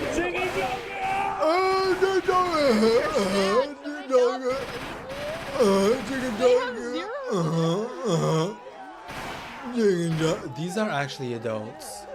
An adolescent doing this shit, not even a child. An adult that actually goes to work, pays taxes, and has the right to vote. Remember, this person has the same voting rights as you. Wait. Welcome. Chicken Johnny! They laugh. I look like a fucking monkey there. I'm not even the monkey. They're the monkeys because I'm making fun of them. They're over here like acting like, dude, acting like they've never been to a movie theater before. What would you say if you actually brought your 8-year-old, 10-year-old, 12-year-old, whatever, to the movie theater to watch this movie? Because this is actually a movie for kids, I believe. I mean, I know you can be an adult and go ahead and enjoy this because it's not a bad movie. Not that I've watched it, which I will watch it. Not only were these movie theaters pure chaos, this also started plenty of fights. I'm guessing when you get hit by an icy, them being ice colds, they're so, actually, those drinks are so good. I know they're bad for you, but if I was watching a movie and someone hits me with an icy, like, you know I'm about to beat their ass. So you guessed it right, people started fighting in the movie theaters. Oh my god, this is supposed to be a movie theater. Oh, so sad you got kicked out. I wonder why. Why would they kick him out? It's not like they were acting insane. Anyways, enough yapping. My time has come. I don't think I've ever been more scared to go watch a movie before. You think you're watching a very controversial movie where there's these two countries that they hate each other or something, and if you go watch the movie, there's gonna be people from these two countries and like guns are gonna come out or something, and you're like, I better not go watch that movie. But I am literally going to watch a movie for children. Good evening, ladies and gentlemen. We interrupt this video for some important news. A YouTuber known by Lizzie McGuire, has been shot at a movie theater. Apparently he was watching a movie for kids and he didn't die out of boredom, but actually he was shot by an icy and a popcorn right in his ear canal, and that actually blocked his arteries, and he died. So on my way to going to the movie theater, I realized that there was a slight problem with this entire thing. If a fight broke out, we all know that I'm too much of a pussy and I couldn't handle 20 guys at once, so I needed to hire a bodyguard for this. And we know damn well that I don't have the budget for that until this idea hit me, like those cartoons when they get a light bulb moment. I'm like, why don't I bring with me an ex-cop? And that ex-cop is... Get back here! Back now!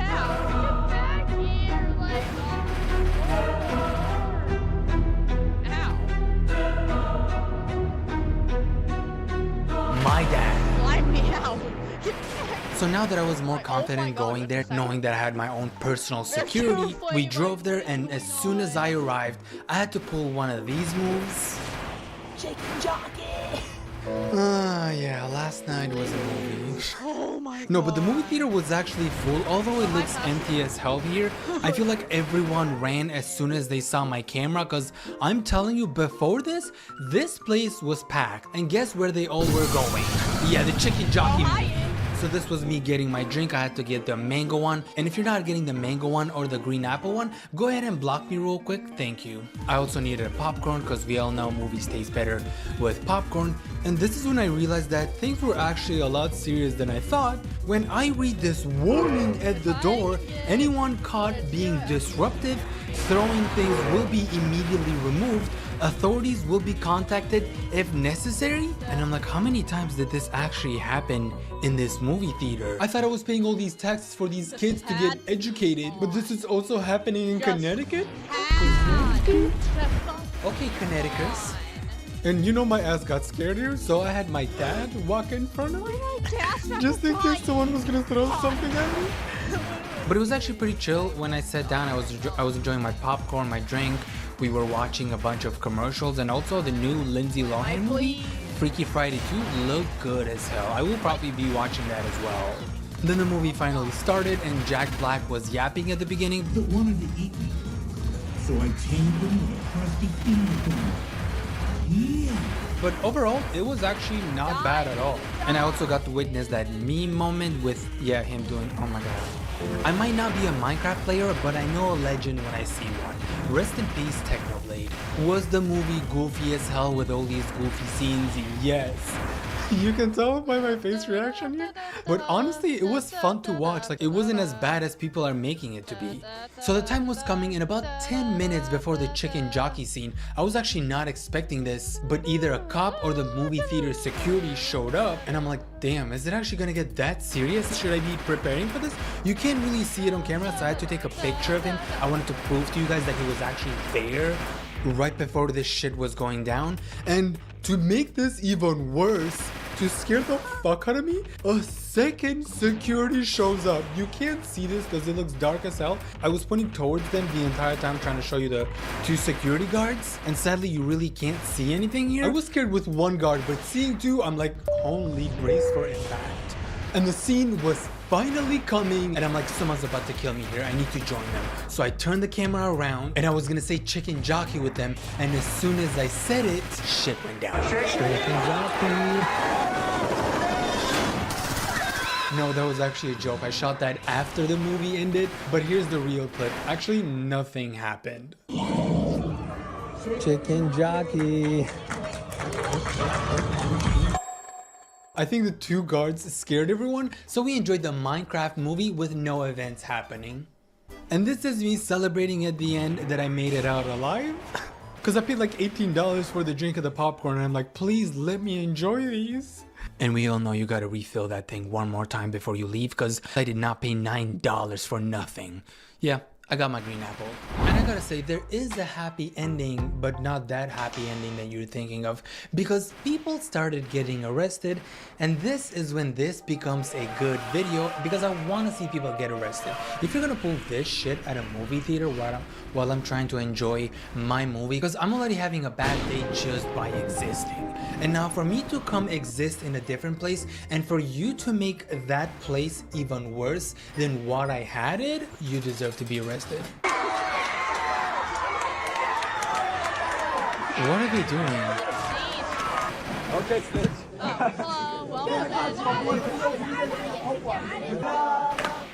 So they removed the row that was acting crazy. Look at them now. Why are you clapping?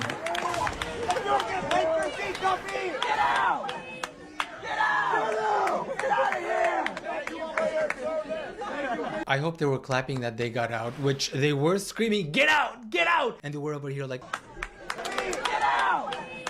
Get out! Get out of here!" They thought people were clapping for them, but it was against them. So yeah, that's the end of this video, and this is where we're at.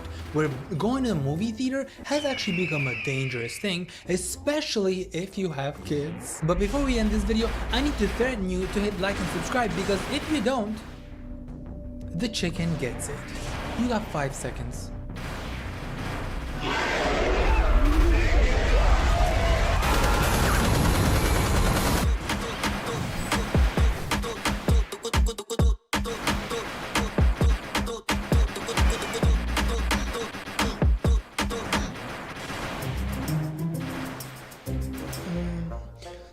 I think I'm gonna get this haunted doll, Mom.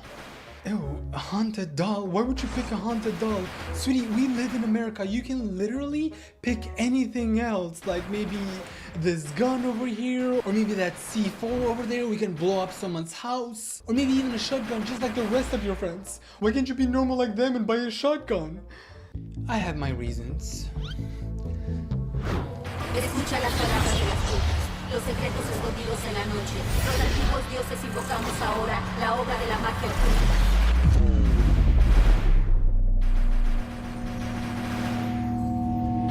You know what to do. Go get him.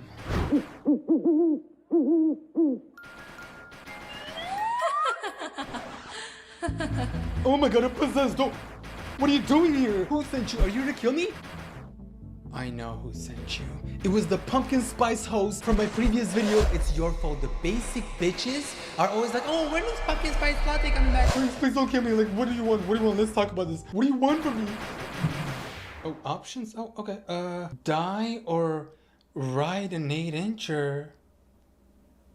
Okay, you cannot do this to me because both of them are very tempting. You're talking to someone who's a whore and has depression, so... Can I pick both of them? Today I wanted to spice things up, and no, we're not doing horny TikToks. We are actually diving... Oh wait, let me hold my breath for this. Diving into haunted doll talk. For the past months, there's a trend happening on TikTok and people are looking to buy haunted dolls, God knows why. But why do I have a feeling that it's the same people that a few years ago, or was it last year, where these reborn doll community people were buying these realistic dolls, and now they've evolved into haunted dolls. Can you tell me how old you are? 5? She's 5 years old? Right? Can you tell me what your name is? My name is Hannah. Hannah Baker. Yeah. Fuck was that? Girl, she just told me her name was Hannah. And you were like, Hannah, yeah. Get that fucking doll and throw it out of the window. My name is Hannah. Oh, Hannah, that is a lovely name. Where are you from, Hannah? Tell me about your story. Uh-huh. Oh, no, you don't have to haunt me. Oh, you're totally fine. This house? It's yours. Enjoy it. If I bought a haunted doll and they told me their name was Hannah, I'm evaporating. And if you put your hand over that red dot, it'll light up like that. Like this. You said show you? Like that? Can you do that? Wait, no. Great job with the flashlight. Yeah, good girl. Okay, let's see it move this. Good job. When you're ready, you can put your hand over that red dot and it'll light up.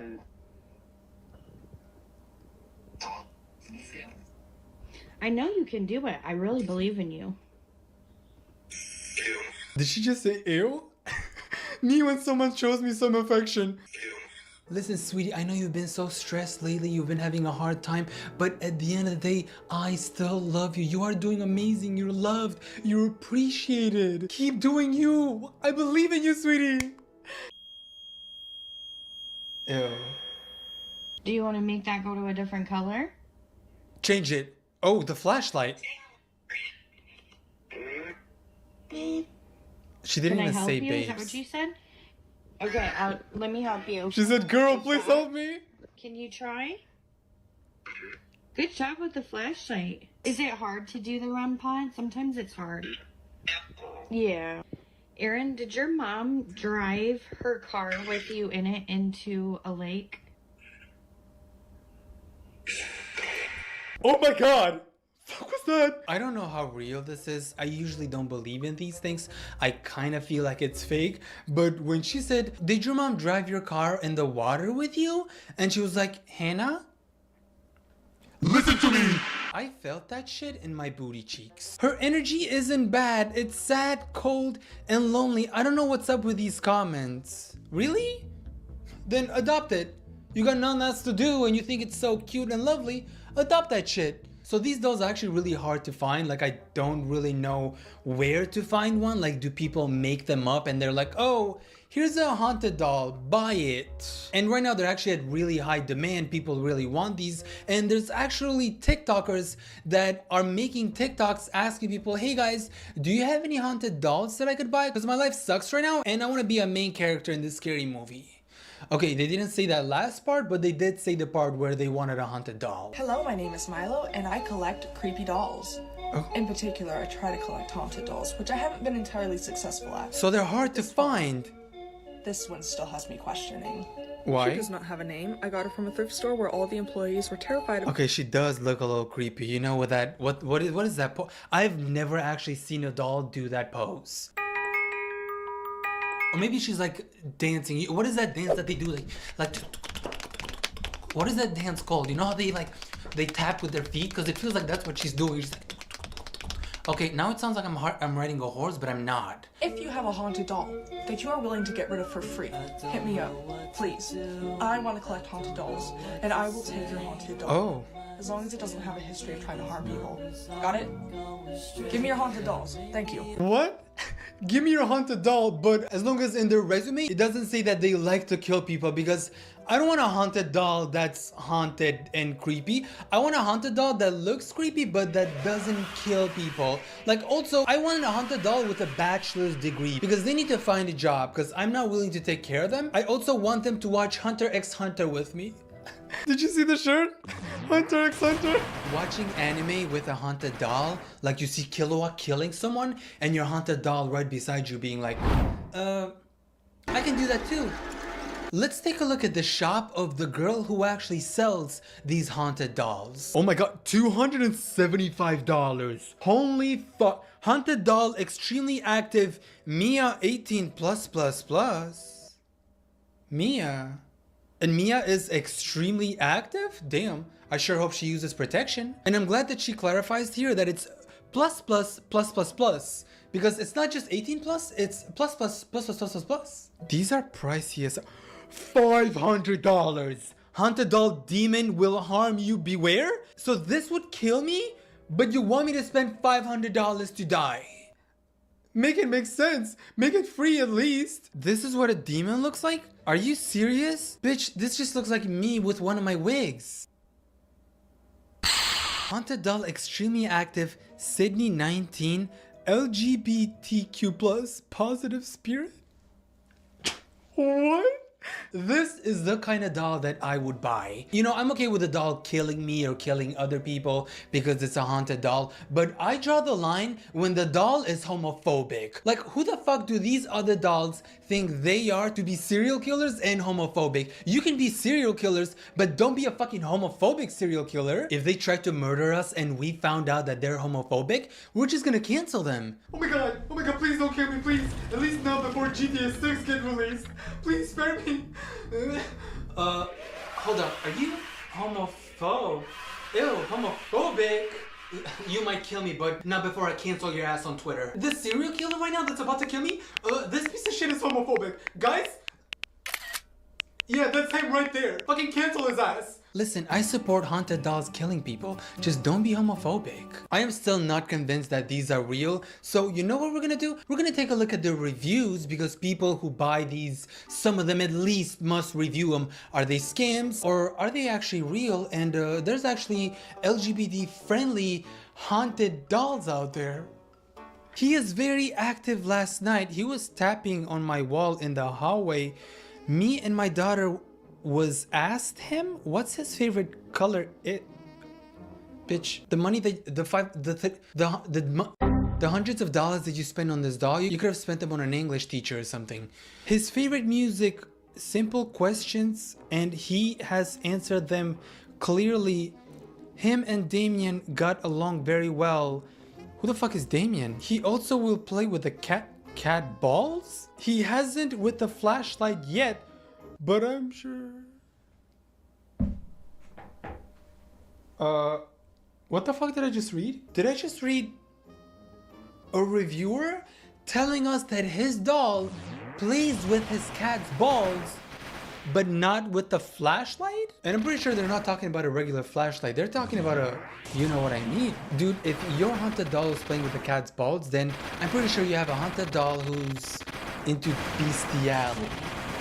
So happy with her, I immediately felt safe and happy when opening her. Thank you, will definitely buy again. My doll came just as described and is so cute. Seller is nice to answer any questions you have. Very happy with both dolls. Oh my god. These are not reviews from the people who bought them. What if all these reviews, because they seem so positive, what if the doll, the haunted dolls, killed their owners, so now all the dolls are leaving eBay reviews like, very happy with the 2 dolls that I purchased. They are so nice and friendly. Also, the seller is very nice. Keep buying from them. The seller is not the seller. The seller is also a haunted doll. I'm actually solving a scary movie scene. You know how there's always questions and whatever, and then there's me giving you all the answers. To the thief that stole these dolls out of the yard sale at 3 o'clock this morning, you're going to regret it. They're haunted. Had you waited till sunlight, you would have seen the sign that was under them that said, haunted dolls. If you have children, please don't buy. Wait, hold up. Someone stole her haunted dolls at 3 a.m. Something's not adding up here. I feel like I'm in the middle of a movie scene and things are not clicking right now. Why the fuck would he steal a doll at 3 a.m.? I put them in this glass hutch to try and contain whatever was attached to them, and it got so cold that it fogged up. Oh. Enjoy. No takesies, backsies. And not to mention, the only reason why I even sold them, had a yard sale to sell them, is because they threw a toy behind my baby and missed her head like that much. Oh. I was like, I'm done. And I had a yard sale and tried to sell them. Nobody wanted them because I warned everyone and showed them the videos of what these dolls do when they're in your vicinity. Because they were not scared to move right in front of you. Enjoy. My dude's gonna get hit with karma. As Taylor Swift once said, karma's a bitch. I should've known better. Oh my god. Someone stop him. He's gonna steal my he's gonna steal my regular, normal, very cute looking dolls. Oh no, don't steal them. Only if I could walk. Please don't steal them. That would be a shame if someone stole them. Oh. You need a box for it? I got a box if you want. Extremely negative haunted doll Ian. Were you wanting to watch TV? Yeah. What's your favorite show? I don't think he watches TV. So, like, unaliving shows? You want to? You want to hurt people? Yeah. Oh. Ian! What are you doing, Ian? That is illegal. You cannot hurt people. Ian, I'm gonna call the cops. I'm not convinced that you're a human entity. Really? What gives that away? You're gonna be honest with me. Are you demonic? No. No. I didn't say. Did he just say no, kill himself? Ian, I'm not sure you're convincing me that you're not demonic. Like, prove it to me. Kill yourself. So one of her worst dolls was the Haunted Clown Queen that was also 18 plus. I really don't know the price of this because I couldn't find it on her shop. Probably above $500. So if you feel like getting haunted, go ahead and spend $500, but this is what this doll is doing. He passed away in his 30s. I hear laughing coming from him at night. You won't say how he passed? Did you unalive people? Justine. How many? 8? Quinn, can you tell me what your last name is? No thanks, love. You're dangerous. I understand.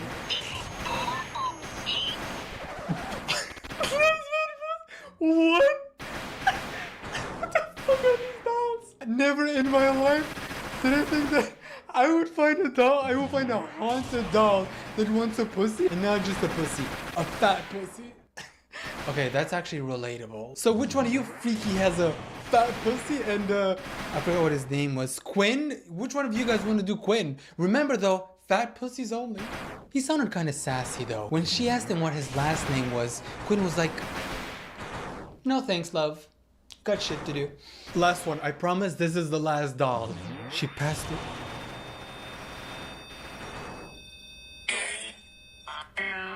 I know damn well I am not the only one who heard gay hello.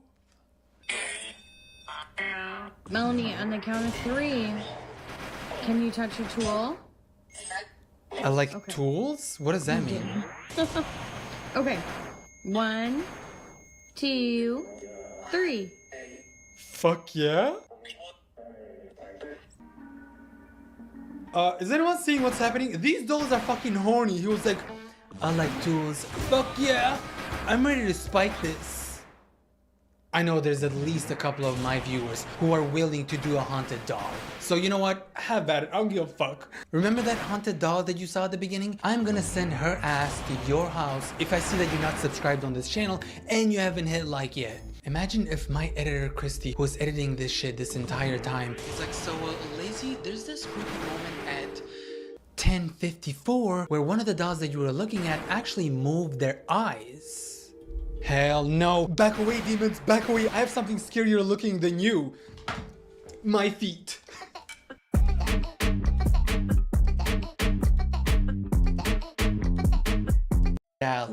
In Albion, no matter where you go or what you do, your mount will accompany you on your journey. Perhaps Their seller is there's me giving you all the answers. To the thief that stole these dolls out of the yard sale at 3 o'clock this morning.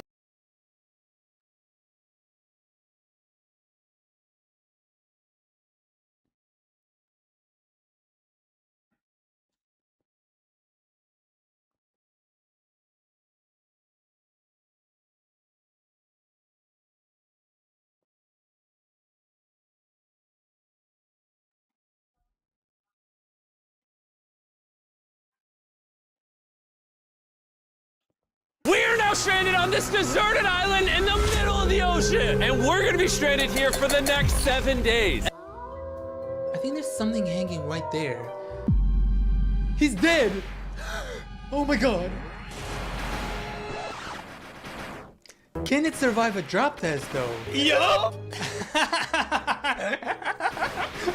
I I just found this dead body, and we're gonna test if it survives a drop test for $500,000.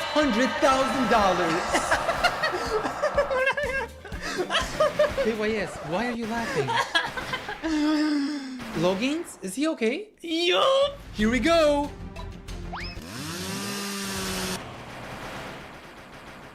Well, good thing he was dead, because I don't want to be sued for the 6th time. Mr. Beast, why don't you participate in your own challenges? And can you give us something to eat? We've been doing the Try Not to Starve challenge for the past 5 days now, and we're getting... Oh! Did anyone say something? Yup! Why does it feel so awkward that I feel like my editor always watches me undress here?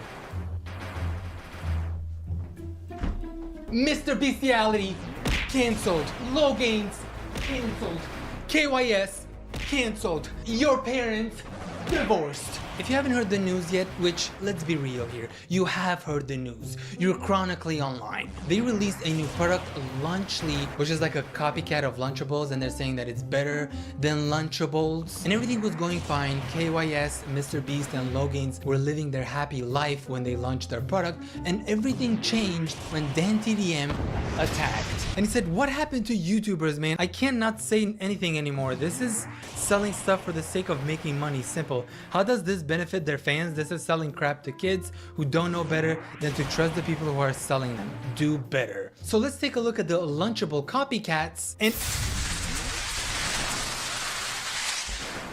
Jesus, the saturation, the brightness of this website, this is 100% crafted for kids. Because why is everything so colorful, so bright? Now I'm kind of jealous of colorblind people because they open this website and they're not scared of going colorblind.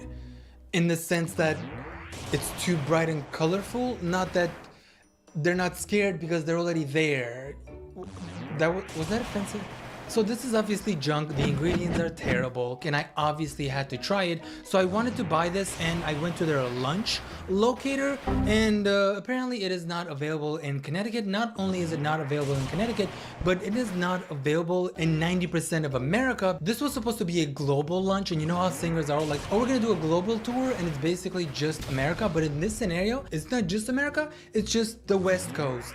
And by the West Coast, I mean California, because there's only like 2 or 3 states near California that sell this, and there's only one store in each state. But in California, I believe there's a bunch of stores. So when they say globally, they mean California. God, I fucking hate that everything happens in California. Like, hello? What about some love for the rest of us, like us in Connecticut? What about the rest of the world? The people who don't live in the US. They're probably in the corner over there like...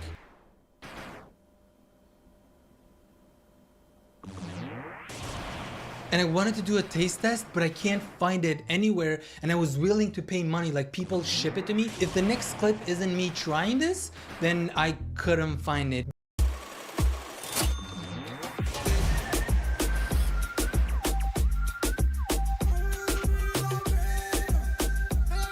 Because this is only available in California, so to all the people that live in California, go fuck! So it's been a few days since I shot that video, and I've been looking for Lunchly every day, everywhere, and it's still nowhere to be found.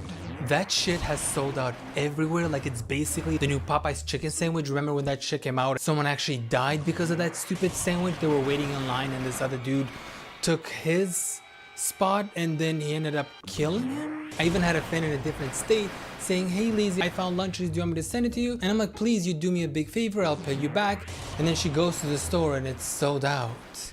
Again. What are y'all doing with these Lunchlies? Even on their website it says feed me, so I click on the feed me and it says not available in your area. So the only thing that they're feeding is their ego.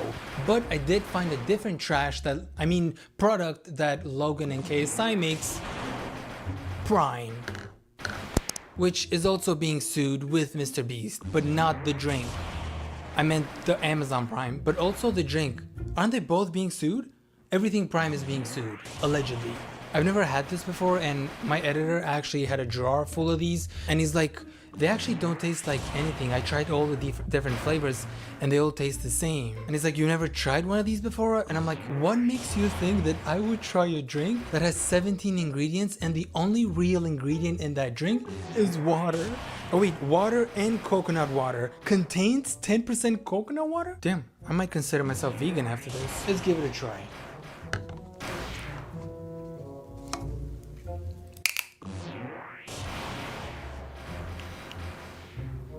Okay, it doesn't smell bad. Oh Jesus, this is full. It does not smell bad. Let's go.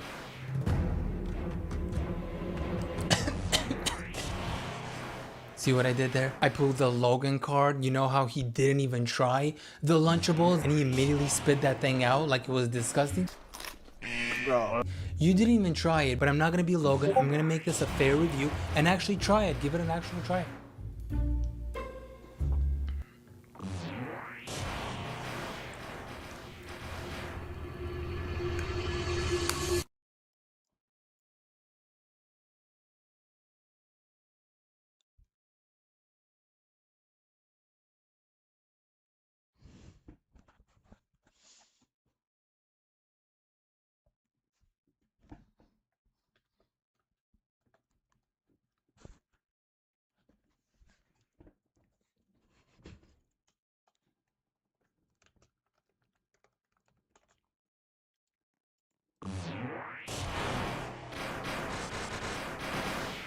Well, the other person left. I'll probably disconnect actually.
Bye.